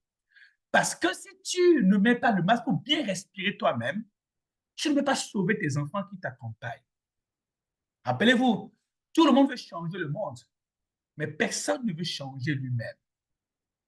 Et c'est là où toute la différence se fait avec les visionnaires. Le visionnaire sait très bien que personne ne veut suivre une vision. Les gens veulent suivre un leader. Vous allez remarquer que, quelle que soit la façon dont disent qu'un député, un directeur d'une société parapublique, un ministre vole, pour les gens de son village, il n'est pas un voleur. Il est un transformateur. Il a changé le visage de leur village. Il a changé la vie des gens chez eux. Il améliore leur vie. Pourquoi?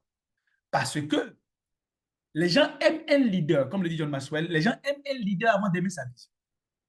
Donc, si tu ne te transformes pas et tu ne t'améliores pas toi-même, tu n'as pas mis le max d'oxygène. Tu auras donc du coup du mal à aider les autres à transformer les autres. C'est pour cela que la construction du succès visionnaire démarre avec la formation, déformation, la construction, déconstruction de soi-même, la programmation, déprogrammation, reprogrammation de soi-même. Il est question donc du coup de se former, de se reprogrammer pour penser et agir tel que pensent et agissent les gens qui réussissent ce que je veux réussir. Nous conduisons pour une entreprise un programme de mentorat. Et je suis de la chair de poule parce que j'ai fait le point aujourd'hui avec, hier avec une personne, aujourd'hui avec une autre personne. Et je me suis rendu compte d'une chose. L'entreprise qui nous a sollicité pour les accompagner dans le programme de mentorat, ils ont dit, écoutez, Chelsea, nous voulons que vous accompagniez les mentors pour qu'ils puissent accompagner les mentees. Et la chose extraordinaire, c'est que nous avons vu que les mentors qui ont été vraiment accompagnés, qui se sont transformés eux-mêmes, ont eu de la facilité à transformer leur mentee. Est-ce que vous voyez? Donc, il y a rien qui compte. Moi, je connais des DG, quand tu leur proposes des formations, ils disent, OK, je t'envoie deux de mes gars. Il dit, non, DG, ne m'envoie pas deux de tes gars. Viens toi-même. Viens toi-même, parce que quand ils vont revenir, ils auront beau t'expliquer, tu ne comprendras pas. Je vais vous raconter une petite histoire. Et je ne sais pas si mes collègues de Simico sont en ligne. J'étais à Goma la dernière fois et le directeur du développement de Simico est venu suivre une formation sur la digitalisation à Cotonou. Et puis, je lui ai dit que je venais à Goma. Il dit, Eman, je vais te demander un service. Comment tu vas venir là? Il faut que pendant 1 heure ou 2 heures, tu parles au Codi de ce qu'on a vu à Cotonou. Bon, je ne le comprenais pas, mais il a tellement insisté. Il dit que d'accord. Il s'appelle Bienvenue Bouchiri. Salut Bouch, si tu es en ligne. Et d'accord, bienvenue, je vais le faire. Donc, avec le DG, le maman du Codi, il dit que bah, j'étais parti pour faire 2 jours de formation, je crois. Et on a décidé de faire une troisième journée, on va dire une matinée de samedi, avant que je ne prenne mon vol et parti de Goma. J'étais choqué de voir que bah, quand j'ai parlé de la digitalisation au Codi pendant 45 minutes, un des collègues de Bienvenue Bouchiri, dans le Simico, est venu me voir pour dire, mais tu sais, Bienvenue, quand elle est rentrée, il nous a expliqué, mais vraiment, là, on a compris. On a compris vraiment pourquoi il était si excité que ça. Est-ce que vous voyez un peu? Donc, le DG ne peut pas changer lui-même, il veut que les gens y aient changé. Non, c'est pas possible. Alors, je ne parle pas du DG de Simico parce qu'il était disposé. C'est lui qui m'a dit de venir jusqu'à Goma. Quand j'ai dit à mes amis que j'allais à Goma, ils me disent, mais tu vas faire quoi à Goma? Okay? Du courage, okay? Les chers amis du Nord Kivu, voilà, du Sud Kivu, on est de cœur, du courage. Hein? Comme on dit en Côte d'Ivoire, ça allait. Donc, donc c'est ça. Donc, on ne va pas chercher la transformation des autres sans vouloir se transformer soi-même. Les DG qui veulent devenir visionnaires et qui veulent qu'on forme leurs collaborateurs, ils ne veulent pas se former eux-mêmes. Donc, qu'est-ce qui va se passer? Ils vont annihiler, phagocyter, phagocyter, phagocyter, cannibaliser les belles idées que leurs collaborateurs vont amener. Lorsque un visionnaire n'est pas élevé à la dimension suprême dirigeante, qu'est-ce qui va se passer? Il est victime de la loi du couvercle. Il est victime de la loi du couvercle. John Maxwell dit que lorsque dans une entreprise, une personne ose être à un niveau supérieur que le dirigeant de l'entreprise, c'est-à-dire que le dirigeant est de niveau 6 et quelqu'un vient dans l'entreprise, il est de niveau 9. Le dirigeant va le mettre dans un verre, dans une casserole, et à chaque fois que le gars veut dépasser son niveau qui est 6, il va prendre le couvercle et le taper la tête. Le taper la tête, le taper la tête.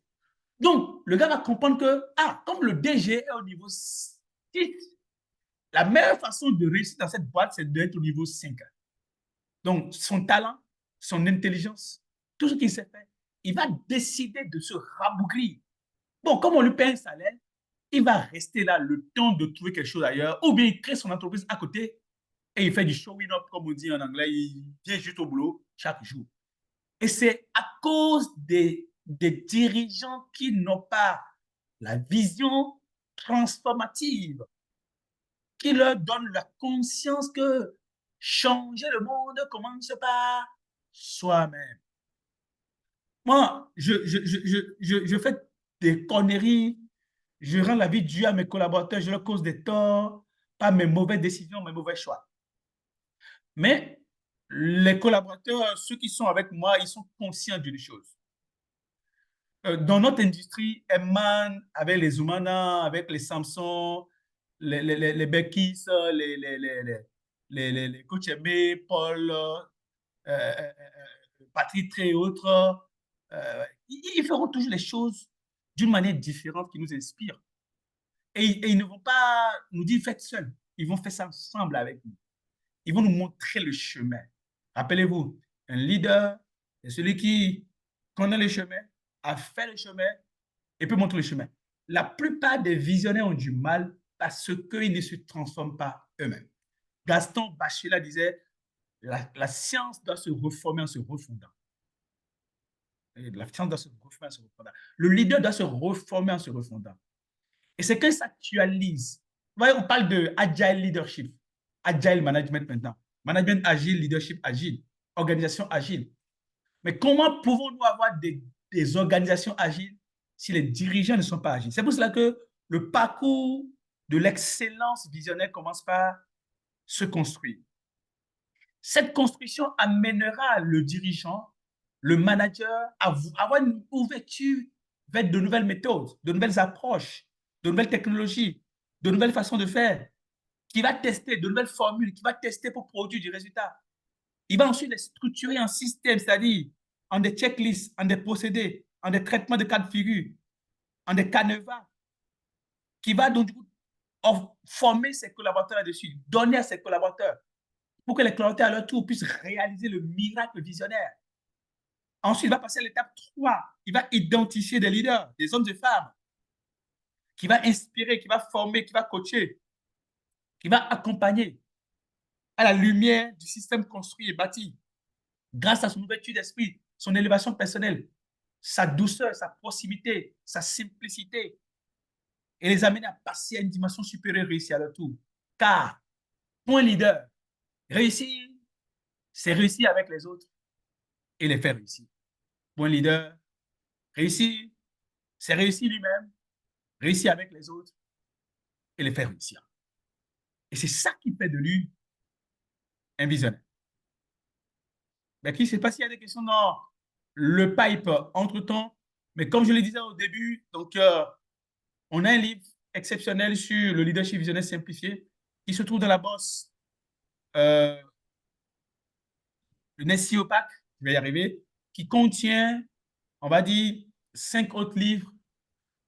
Si vous voulez d'entrée, c'est que les livres seront disponibles lors d'une SEOD, une SEOD qui aura lieu dans votre ville, n'est-ce pas, d'une SEOD, une journée de section, de partage d'expérience entre les membres du comité de direction, les DG, DGA, les responsables de start-up, tous ceux qui veulent transformer, être acteurs de la révolution de la Nouvelle-Afrique. Eh bien, ça se passera dans votre ville. Aucune ville n'a été mise de côté. On sera à Kinshasa le 16 novembre, à Lomé le 7 novembre, à Cotonou le 9 novembre, à Libreville le 5 novembre. On sera à Douala le 12 novembre, à Brazzaville le 14 novembre. Le 2 novembre, on sera à Bamako. Le 31 octobre, on sera à Conakry. Nous serons à Abidjan le 24 octobre. Nous serons le 26 octobre à Dakar. Voilà. Ouaga, nous y serons le 20 novembre. À Niamey, nous serons le 23 novembre. On sera dans Cotonou le 9, j'ai dit. On sera dans toutes vos villes avec des leaders de renom dont on vous partagera certainement les noms. On connaît déjà les speakers plus ou moins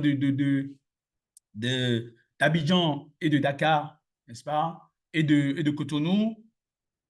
Donc, on partagerait les speakers avec des gens qui ont accepté venir partager le moment. Je vous ai dit, c'est des capitaines d'industrie qui ont accepté venir inspirer la nouvelle génération de DG, DGA, membres du comité de direction. Ne ratez surtout pas cette opportunité exceptionnelle. Des informations supplémentaires vous seront apportées par Zoumana et Bekis le vendredi prochain lors de la classe digitale. Donc, restez tuned. Si vous êtes dans nos listes de diffusion, vous allez commencer par avoir les informations dès le jeudi, voilà, sur comment est-ce que vous allez participer à cette magnifique journée. Bien évidemment, c'est une journée réservée exclusivement à ceux qui en veulent vraiment. Et la bonne nouvelle, c'est que vous partirez de cette journée avec le SEO Pack et bien d'autres gadgets, du contenu exceptionnel, avec des dirigeants de niveau très, très élevé, comme j'ai dit, qui ont accepté partager leur expérience de DG, de PCA, de président de groupe international avec vous et moi. Ne ratez surtout pas cette opportunité si ne serait-ce que vous rêvez de devenir un visionnaire. Mais qui sait s'il y a des questions entre-temps? Oui, nous avons deux à trois questions. Je vais déjà te pousser la première. Je vais envoyer la balle dans ton camp. Il y a quelqu'un qui demande N'Djamena. Eh bien, N'Djamena, on sera probablement N'Djamena la semaine, si je ne me trompe pas, du 25 novembre. OK? On vous confirme la date, hein? La semaine du 25 novembre. Inch'Allah. Inch'Allah, magnifique. Ne vous en faites pas, ne vous en faites pas, on sera là-bas. Magnifique, magnifique. Voilà, super. Il y a une question de Christian qui dit, voilà, quelle doit être l'attitude du visionnaire par rapport aux mercenaires? Oh, OK? Aux mercenaires, les mercenaires. Non, excusez-moi de peu. Lorsque vous voulez réaliser une vision, vous avez besoin de mercenaires. Est-ce que vous voyez un petit peu? C'est comme si lorsque vous êtes en train de construire une grande maison et vous avez besoin d'installer, on va dire, une piscine exceptionnelle. En général, vous avez construit peut-être, vous êtes un panafricaniste et vous avez décidé de confier la construction de la maison comment on appelle ça, à une entreprise, un architecte africain. Et vous voyez que les meilleures piscines, comme vous le voyez ou non, sont faites par, comment on appelle ça, une entreprise, je ne sais pas, portugaise ou italienne, etc. Vous dites, OK, vous avez vu des amis à vous qui ont décidé de construire leur piscine, pas monsieur et madame tout le monde, parce ils seraient pas des panafricanistes. Ils veulent lui donner à des gens qui croient en ce qu'ils veulent faire. OK, mais ça n'a pas marché. Vous êtes obligé de faire appel à partir de cet instant aux mercenaires. Vous faites appel à l'entreprise italienne, sud-africaine, je ne sais pas, whatever, marocaine ou whatever, qui sait faire ça. Et en la matière, il n'y a pas d'idéologie à avoir. C'est un mercenaire, il vient, vous lui payez son argent, il fait son truc et puis ça va. Voilà, terminé. Il ne veut pas savoir si vous êtes content, il ne salue personne. Il vient le matin, il fait son travail et puis ça va. On ne lui demande pas de rire. De la même manière, dans une entreprise, oui, vous pouvez avoir à un moment donné des mercenaires, des gens qui n'ont pas besoin de poser la vision. Ils sont là pour apporter leur pierre à l'édifice de la vision, mais ils s'en foutent si ça réussit ou pas. Est-ce que vous voyez un peu? Ils s'en foutent si ça réussit ou pas. Mais ils ont l'expertise dont vous avez besoin, dont vous, le visionnaire, vous avez besoin pour construire votre bâtisse. C'est l'histoire de trois personnes qu'on trouve sur le chantier de construction d'une cathédrale. On pose la question à la première personne qui se trouve être condamnée aux travaux forcés. Il dit, qu'est-ce que tu es en train de faire? Il dit, on est en train de concasser des pierres. À la deuxième personne qui est un ouvrier payé, on lui dit, qu'est-ce que tu es en train de faire? Il dit, je suis en train de chercher mon gagne-pain. Et à la troisième personne, donc qui est un dévoué, n'est-ce pas, de la mission ecclésiale, on dit, mais qu'est-ce que tu es en train de faire? Il dit, je suis en train de bâtir une cathédrale. Donc, ce qui se passe, c'est que le mercenaire, il est là pour son gagne-pain. Tu lui donnes le 50%, il fait son travail, et quand il a fini, tu donnes 50% et puis ça va. Ne lui demande pas de faire des heures supplémentaires, ne lui demande pas ça. Non, pas du tout. De toutes les manières, il comprend une chose. On ne change pas le monde avec la foule.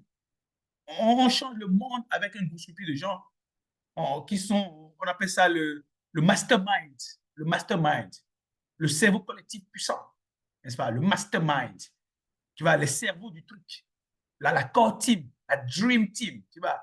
C'est avec que tu fais la révolution. On ne fait pas la révolution avec la foule. Et de temps en temps, tu as des mercenaires, donc du coup, c'est des gens, ils sont de passage, tu vois, ils sont de passage. Et il faut accepter ça, parfois, parce qu'à un moment donné, tu as besoin de leur expertise. Donc, ils font le travail, tu leur payes l'argent. Terminé. Ils ne veulent pas savoir vos trucs de valeur, vision, tout ça. Ils n'en ont rien à cirer. On veut transformer le visage du secteur de la microfinance en Afrique. Ils n'ont rien à cirer. On veut révolutionner les moyens de paiement en Afrique. Ils s'en foutent de ça. Tu vois? Voilà. On veut que le paiement soit possible à l'aide des yeux. Ils n'ont rien à cirer. Ils veulent juste leur blé, aller faire la fête, aller en vacances avec leur famille, revenir, dans de bonnes écoles, inscrire les enfants au judoka ou bien là. C'est des mercenaires, il faut les accepter ainsi. It's part of the game. Voilà. Et tu n'as pas à t'en faire. Tu ne cherches surtout pas à vouloir transformer tout le monde en visionnaire. D'accord? Excellent. Allez, on n'en jugez pas le sourire de Christian. On convient que c'est top. On a deux à trois questions. Rapidement, on va les lire. Il y a une question de iPhone qui va peut-être nous aider avec un prénom. Voilà, qui dit en tant que visionnaire, comment peut-on concilier ses peurs, voilà, avec ses peurs, les clairvoyances et les valeurs? Non, c'est pour cela que je disais que dans le parcours dans le parcours du succès durable, on a dit que le visionnaire doit se programmer, se reprogrammer, tu vois. Il doit se programmer et se reprogrammer. Euh, donc, par exemple, je ne sais pas s'il y a des gens qui le savent, mais moi, mon job, ce que ça nécessite, n'est-ce pas, fait que je dois manger léger. Quand je mange trop, ça ne me marche pas. Est-ce que vous voyez? Je dois manger léger et faire abondamment le sport de manière, parce que je ne peux pas dormir plus de 4 heures par jour tous les jours. Même si je veux, je ne peux pas. Même si je peux, je ne dois pas. Donc la conséquence, c'est que je suis obligé de m'imposer des choses. Mais croyez-moi, j'ai essayé, ça a marché des fois et des fois, ça n'a pas marché. Jusqu'à ce que j'achète un livre qui s'appelle Atomic Habit. Atomic Habit. Un livre extraordinaire pour changer ses habitudes. Et donc, ce livre m'a permis de me construire ma nouvelle mentalité de gestion de ma discipline minimum nécessaire pour avoir la force physique, mentale, émotionnelle de porter la vision. Oui, quand la vision est plus grande que vous êtes plus petite que la vision. Si vous avez votre vision vous fait trembler, vous n'y arriverez pas. Et éventuellement, solliciter un coach. Je dis un coach de valeur. Hein, pour ne pas dire un coach HNC. Un coach de valeur. Et les vrais coachs HNC, j'allais dire même. Qui sont capables de vous d'allumer la flamme et de la faire porter en vous. De vous amener à croire en vous. Tu vois un peu? Un coach de valeur. Entoure-toi des gens qui t'encouragent et qui te disent la vérité aussi. Parce que quand les gens ne te disent pas la vérité, tu construis ta personnalité sur de la fausseté. Tu construis ta personnalité sur des anomalies. Et ça va te rattraper plus tard quand tu vas aller plus loin. Rappelle-vous quelque chose de très important. Lorsque on réussit, tout prend de la dimension, dont les défauts, les tares et les mauvaises habitudes. Donc, sois avec des gens qui te disent la vérité, qui t'aiment également, qui te poussent à bout. Travaille avec les fournisseurs exigeants. Fais-toi accompagner. N'arrête pas de te former. Vous allez penser que le livre Habit, c'est un livre que j'ai lu il y a 10 ans, ou il y a 10 mois, ou il y a même 3 mois. Non, c'est un livre que j'ai lu il y a 3 semaines. Et là, je me contente maintenant d'un repas par jour. Et parce que je me contente d'un repas par jour, après 3 heures de sommeil, je suis bon. Maintenant, je vous ai montré tout à l'heure des livres. Et je dis merci à Zoumana et à toute l'équipe d'édition de TNC Publishing. C'est des livres qu'on a commencé par écrire le 21 juillet. Est-ce que vous voyez un peu? Aujourd'hui, nous sommes quoi? Le 17. Donc, écrire 5 livres en moins de 2 mois, vous voyez que ce n'est pas de tâche facile. Et ce n'est pas des livres de 120 pages. Non, c'est des livres de 300 pages, 200 pages, 100 et quelques pages, 180, 190 pages. Mais pour ça, tu ne peux pas bosser parce que tu veux réaliser une vision. Si tu es fragile à l'intérieur de toi, mais tu ne peux pas t'en sortir, maman. Tu ne peux pas t'en sortir, papa. Donc, il faut se forger. Et c'est pour ça que la construction, déconstruction est quelque chose de très important pour le visionnaire. Sinon, il va être rattrapé très tôt par ses propres tares. Et c'est une suffisance personnelle. Yakis? Magnifique. Good. Je suis fixé. Voilà. Merci beaucoup. C'est la réponse de Rodney. Rodney. Super. Super. Pour la version française, voilà, c'est un rien peut tout changer. Camaro, voilà, il me semble, du livre Atomic Habit. OK, good. On va peut-être sortir avec quelques dernières questions. Voilà, il semble qu'on ait pris toutes les questions. Oh, OK. Il y a Pélagie qui demandait, est-ce que, voilà, qu'elle a peur de sortir du sujet, mais est-ce que, voilà, tu peux un peu parler de visualisation et puis à quel point cela s'accorde avec l'esprit visionnaire, la visualisation.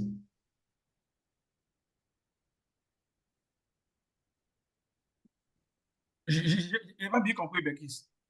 Donc, elle dit, elle ne veut pas être hors sujet, mais est-ce que tu peux parler de visualisation? À quel point c'est là important, la visualisation?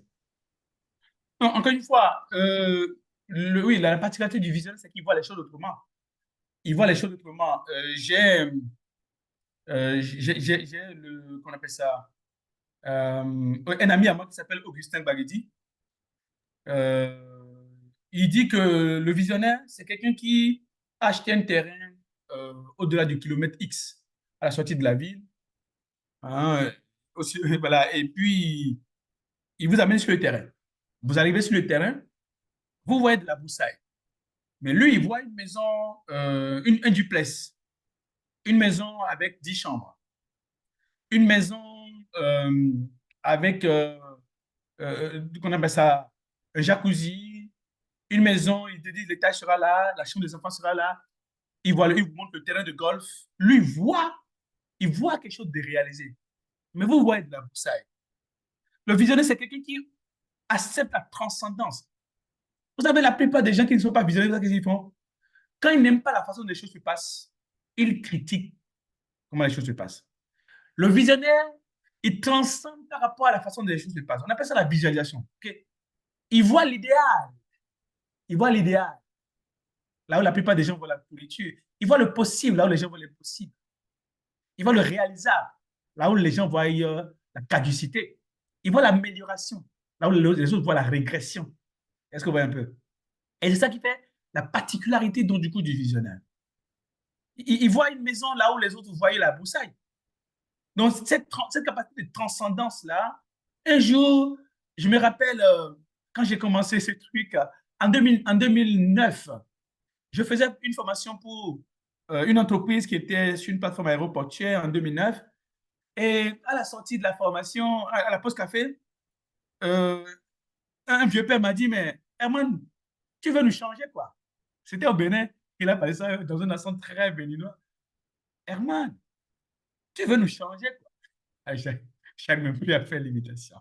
Tu veux nous changer quoi? Donc, il y a des gens qui ils n'imaginent pas que les gens peuvent changer. Ils n'imaginent pas. Ils n'y croient plus. Il a dit, oui, je vais vous changer. Je vais vous changer. Je me rappelle quand j'ai écrit le livre Décider maintenant, ça commence. Et je suis allé lui donner une copie. Et il a fini de lire ça en une nuit. Et puis il m'a dit, ah, là vraiment, tu as commencé à changer des choses en moi. Il a dit, ah, tu vois, tonton, je t'avais dit que tu allais changer. Donc, il y a des gens qui ne croient plus au changement. Et vous devez y croire. Est-ce que tu vas un peu? Vous osez voir encore l'améliorable, le possible. Oui, c'est de la visualisation, on appelle ça.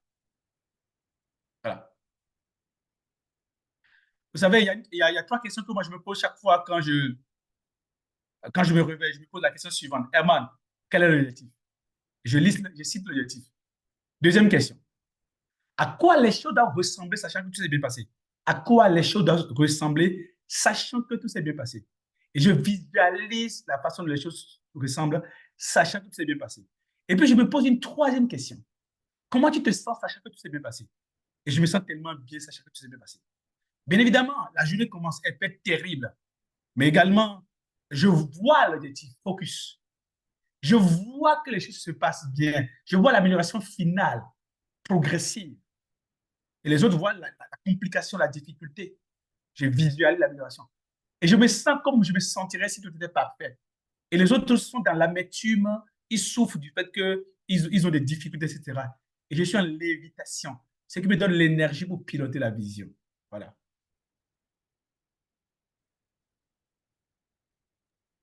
Bakis? Magnifique. Good, good, good. Allez, Pélagie, si c'est propre, dites-le d'eau. Allez, Pélagie, Dieu merci infiniment pour cette générosité dans le partage et les conseils. Magnifique. Pour l'instant, il n'y a pas d'autres questions dans le chat, s'il vous plaît. Il semble que vous n'avez plus de questions. Je ne sais pas, voilà. Ou, voilà. Est-ce qu'il y a des questions, s'il vous plaît? S'il n'y a pas de questions, mettez un pouce dans le chat et on va se retrouver avec le coach Evan certainement pour sortir de la session. Est-ce qu'il y a des questions, s'il vous plaît? Il semble qu'il n'y ait plus de questions. Il semble que c'est vide. Il semble que c'est trop clair pour qu'il n'y ait plus de questions. Allez, est-ce qu'il y a des questions, s'il vous plaît? S'il n'y a pas de questions, dites-le dans le chat. Comme ça, on est sûr que, voilà, on n'est pas en train de marcher sur les propos de quelqu'un. Est-ce qu'il y a des questions, s'il vous plaît? OK. Ibrahima, un pouce. 5 sur 5. S'il n'y a pas de questions, s'il vous plaît. Voilà. Vous pouvez également, voilà, puisqu'on est en train de sortir de la session, vous pouvez également lever la main si vous voulez directement prendre rapidement la parole. S'il n'y a pas de questions, OK. OK, OK, OK. OK. On a Christian. Christian, je ne sais pas si vous avez une question, Christian. Oui, j'ai une question, je voudrais aller rapidement. Et quelqu'un a dit qu'il y a une façon de faire, quelqu'un a dit que dans la pyramide des, des collaborateurs, c'est-à-dire quand on prend la classe ouvrière ou la classe moyenne, c'est-à-dire ceux qui sont à la tâche, eux, on ne doit pas forcément s'attarder à ce qu'eux, ils comprennent la vision, mais c'est surtout ceux qui sont à des postes de responsabilité élevés. Je voudrais savoir ce que M. Herman pense de cette façon de voir les choses. Merci, Christian. Non, il me semble que dès qu'une personne a compris pourquoi est-ce qu'elle vient chaque jour au travail, ça change tout, hein. Ça change tout. Je ne sais pas si, ouais, je sais pas si je peux me permettre. Donne-moi juste un instant, Bekis et Christian. Si je tombe rapidement sur le slide, je vais vous partager ça avec vous. Le visionnaire doit à tout l'ensemble du personnel et aux autres ayant droit d'une entreprise des réponses à des questions précises. Les gens veulent savoir pourquoi est-ce que ça vaut la peine de venir chaque jour. Donc, il ne faudrait pas qu'il soit comme ce, cet ouvrier, voilà, cet ouvrier, donc du coup, je ne sais pas si vous voyez mon écran, ben, si on voit mon écran. Oui, ton écran, il est propre, magnifique. Très bien. Donc, il ne faudrait pas qu'il soit comme cet ouvrier, donc qui chaque jour vient et qui dit que lui vient concasser les pieds, ou encore l'autre qui vient et qui dit que lui comment on appelle ça, il est là pour gagner son pain. Il faut donner un pourquoi aux gens. Est-ce que tu vas? Donc, c'est pour tout l'ensemble du personnel. Tu dois dire aux gens qu'est-ce que nous nous engageons et nous employons et nous mobilisons chaque jour pour réaliser et rendre possible. Voilà. Qu'est-ce que nous devons nous concentrer à faire et renforcer et réaliser pour faire la différence sur notre marché? Si votre entreprise s'appelle PTO, dites-leur qu'est-ce qu'un PTOin fait. Qu'est-ce qu'une entreprise de, qu'est-ce que quelqu'un de NCA fait? Qu'est-ce que quelqu'un de Nimba fait? Qu'est-ce que quelqu'un de Cofina fait? Qu'est-ce que quelqu'un de Robbank fait? Qu'est-ce que quelqu'un, n'est-ce pas, de Ecobank, qu'est-ce qu'il fait? Qu'est-ce que quelqu'un de... Quand tu viens chaque jour là, qu'est-ce que ça veut dire que de travailler dans le groupe XYZ, que de travailler chez Coris Bank? On doit dire ça à chaque personne, du vaguemestre, du vaguemestre jusqu'au PCA. Les gens doivent savoir pourquoi on est là. On est là pour, on appelle ça le mot d'ordre. Et ça doit être clair pour tout le monde. À partir du moment où c'est clair pour tout le monde, les gens trouveront un sens à leur aller et venir quotidien au sein de l'entreprise. Autrement, ils viennent juste pour émarger, n'est-ce pas, à la solde. Donc, c'est tout le monde qui doit être concerné. Et qu'à partir du moment où les gens savent pourquoi on est là, ils savent pourquoi on est là. Why we are here. Pourquoi je dois venir chaque jour? Je viens pour contribuer à quoi? Au-delà de gagner un salaire. Mais si les gens viennent juste parce qu'ils veulent casser les pieds, ils viennent malgré eux. Un jour, on a demandé à un jeune, mais pourquoi tu travailles? Il dit, parce que mon père m'y a obligé. Je dis, mais comment ça? Il dit, mais je suis allé étudier et puis il voulait que j'ai un emploi. Sinon, vous le savez, mon père est riche, il a des maisons, etc. Vous le connaissez, non? On a dit oui. Il dit, le petit ne sait pas ce qu'il fait de sa vie. Il vient au boulot parce que. Donc, ce qui fait que, bon, lui, c'est 17 ans. Hein. C'est 17 ans. Il ne bosse pas après, au-delà. Il ne cherche pas de promotion. Il n'a aucun sens au fait de venir chaque jour. Bon, il a un why. Il a un why. Voilà. Mais bon, il y a un livre extraordinaire de Simon Sinek, je crois, qui s'appelle Commencer par le pourquoi, start with why. C'est important de dire aux gens pourquoi on est là, on appelle ça le mot d'ordre. C'est comme lorsque les Américains, les soldats américains sont partis à Pearl Harbor lors de la Seconde Guerre mondiale, on leur a donné le mot d'ordre. On tue les Japs.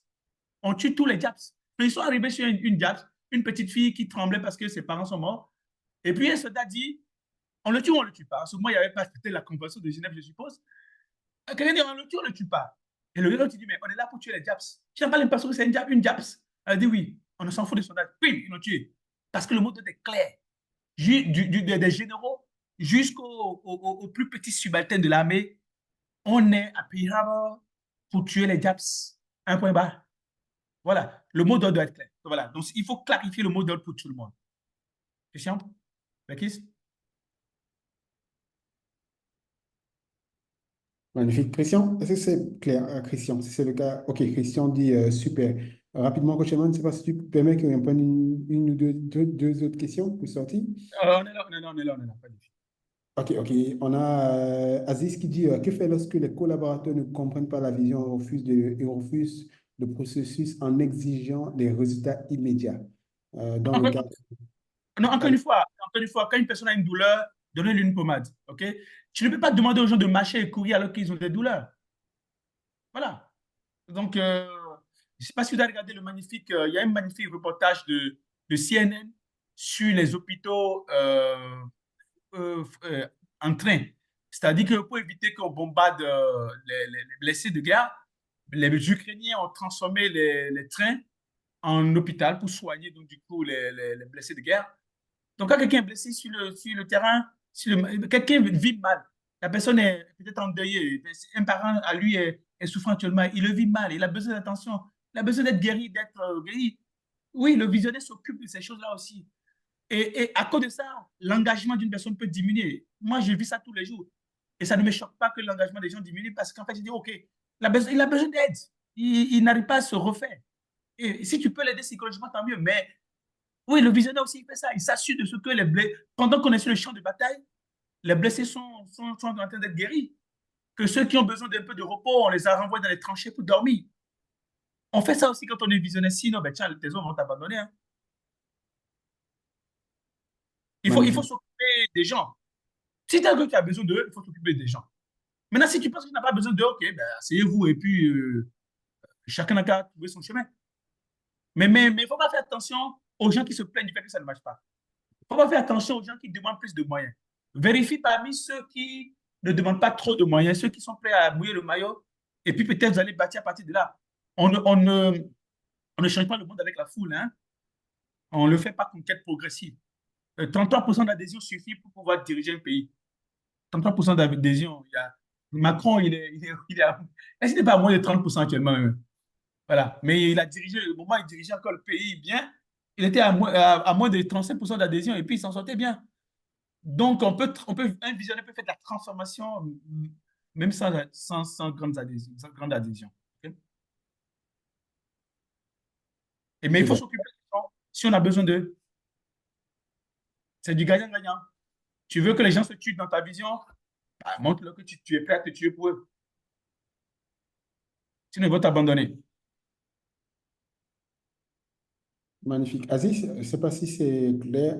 Aziz, s'il y a ou besoin de précision. Aziz, good, on va peut-être sortir avec une dernière question, celle de Eric Laurent qui dit comment on fait des recrutements stratégiques alignés avec la vision.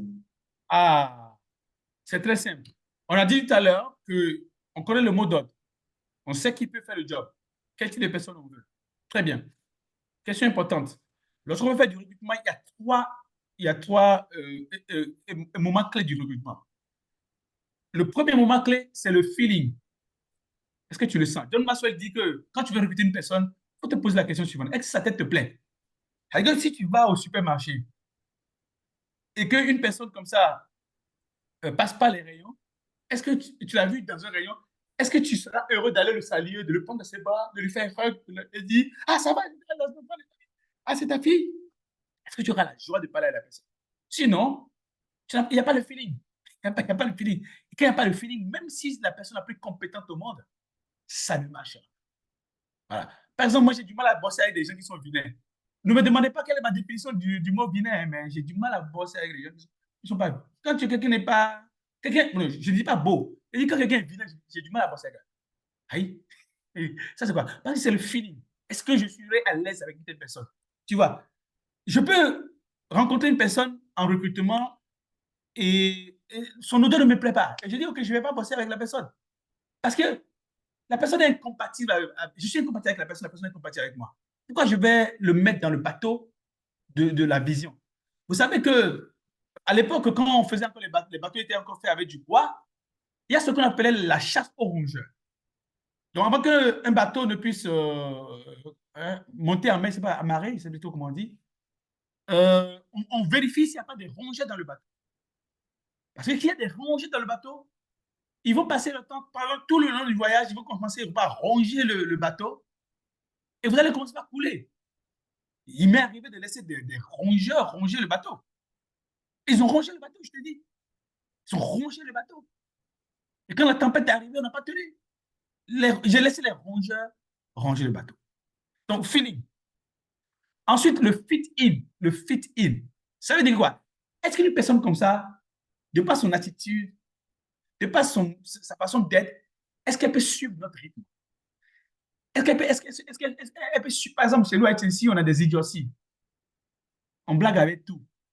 On, on blague avec tout. Surtout moi, là, où on me traite de sarcastique de tous les mots, bah, tu vois. Mais je ne le fais pas méchamment. Est-ce que tu vois un peu? Donc, à partir de cet instant, si une personne ne supporte même pas qu'on fasse un petit commentaire sur lui, ben, cette personne ne peut pas bosser avec une fille. Les gens qui, un peu d'effort, bon, on est fatigué. Ah, tu vas bosser avec une fille. On appelle ça le fitting. Donc, tu regardes, est-ce que ce type de personne peut bosser chez nous? Si la réponse est non, on ne dit pas d'un mauvais rêve. On ne dit pas d'un mauvais rêve. Moi, il m'est arrivé de dire non, il va changer. Les gens ne changent pas. Quand tu fais le test de feeling, et ce n'est pas bon, tu fais le test de fit-in. C'est-à-dire que est-ce qu'il peut rentrer chez nous, rentrer dedans et faire fusion?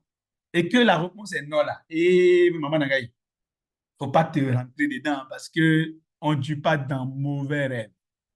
Un peu. Ça s'améliorer là. Ça ne s'améliore pas. Donc, vérifiez quel est votre rythme, votre état d'esprit, votre attitude, vos habitudes, vos aisances, vos malaisances, etc. Qu'est-ce que vous supportez? Voilà.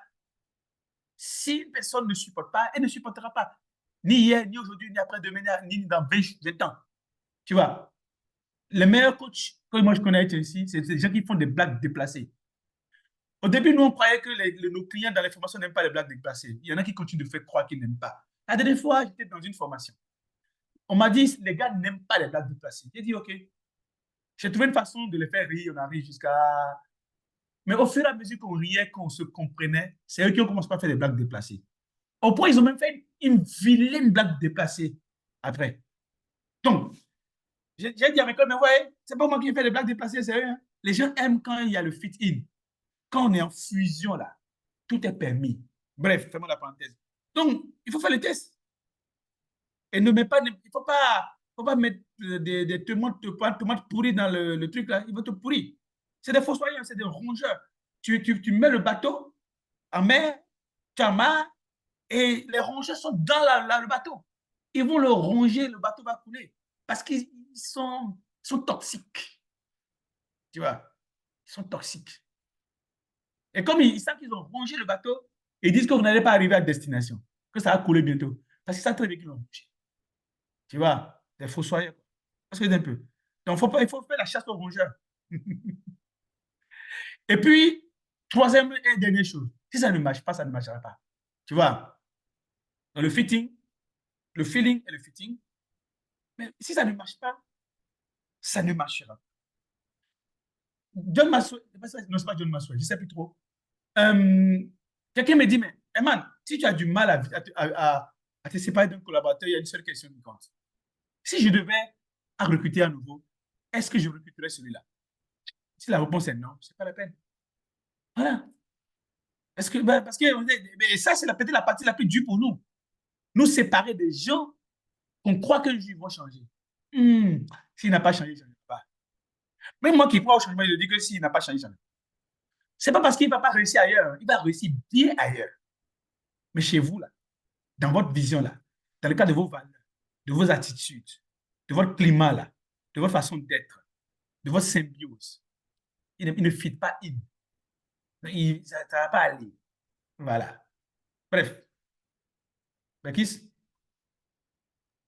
Excellent. Allez, Eric, voilà, a répondu dans le chat. Je pense que c'est top hein, pour lui. Allez, il y a Pépin, mais on a parlé de sujet de visualisation. Pépin, vous allez réécouter le replay peut-être hein, pour qu'on puisse revenir sur le sujet. Sinon, il n'y a pas d'autres questions. Je ne sais pas si tu as d'autres points à rajouter. À rajouter. Non, je dirais merci à tout le monde pour aujourd'hui. Merci beaucoup pour aujourd'hui. Merci pour votre disponibilité. Euh, Allez, qu'est-ce que je vous demanderais? Prenez date pour le NSIO, de l'OCOD dans votre ville. On vient très, très bientôt. Vous aurez au fur et à mesure des informations complémentaires. Ce que vous pouvez noter, c'est que on a ignoré aucune ville, ou presque. Quelqu'un m'a demandé N'Djamena. Je dis, on sera à N'Djamena. Et on verra bien. On ne pourra pas aller à Bangui, mais on verra bien.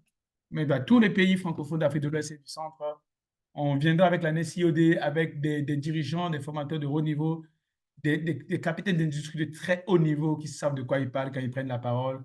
Vous avez la possibilité de leur poser des questions. Et avec l'école également, vous apportez du contenu extraordinaire. Avec le NESIO Pack, on veut faire de vous l'un des meilleurs dirigeants que les conseils d'administration voudront avoir.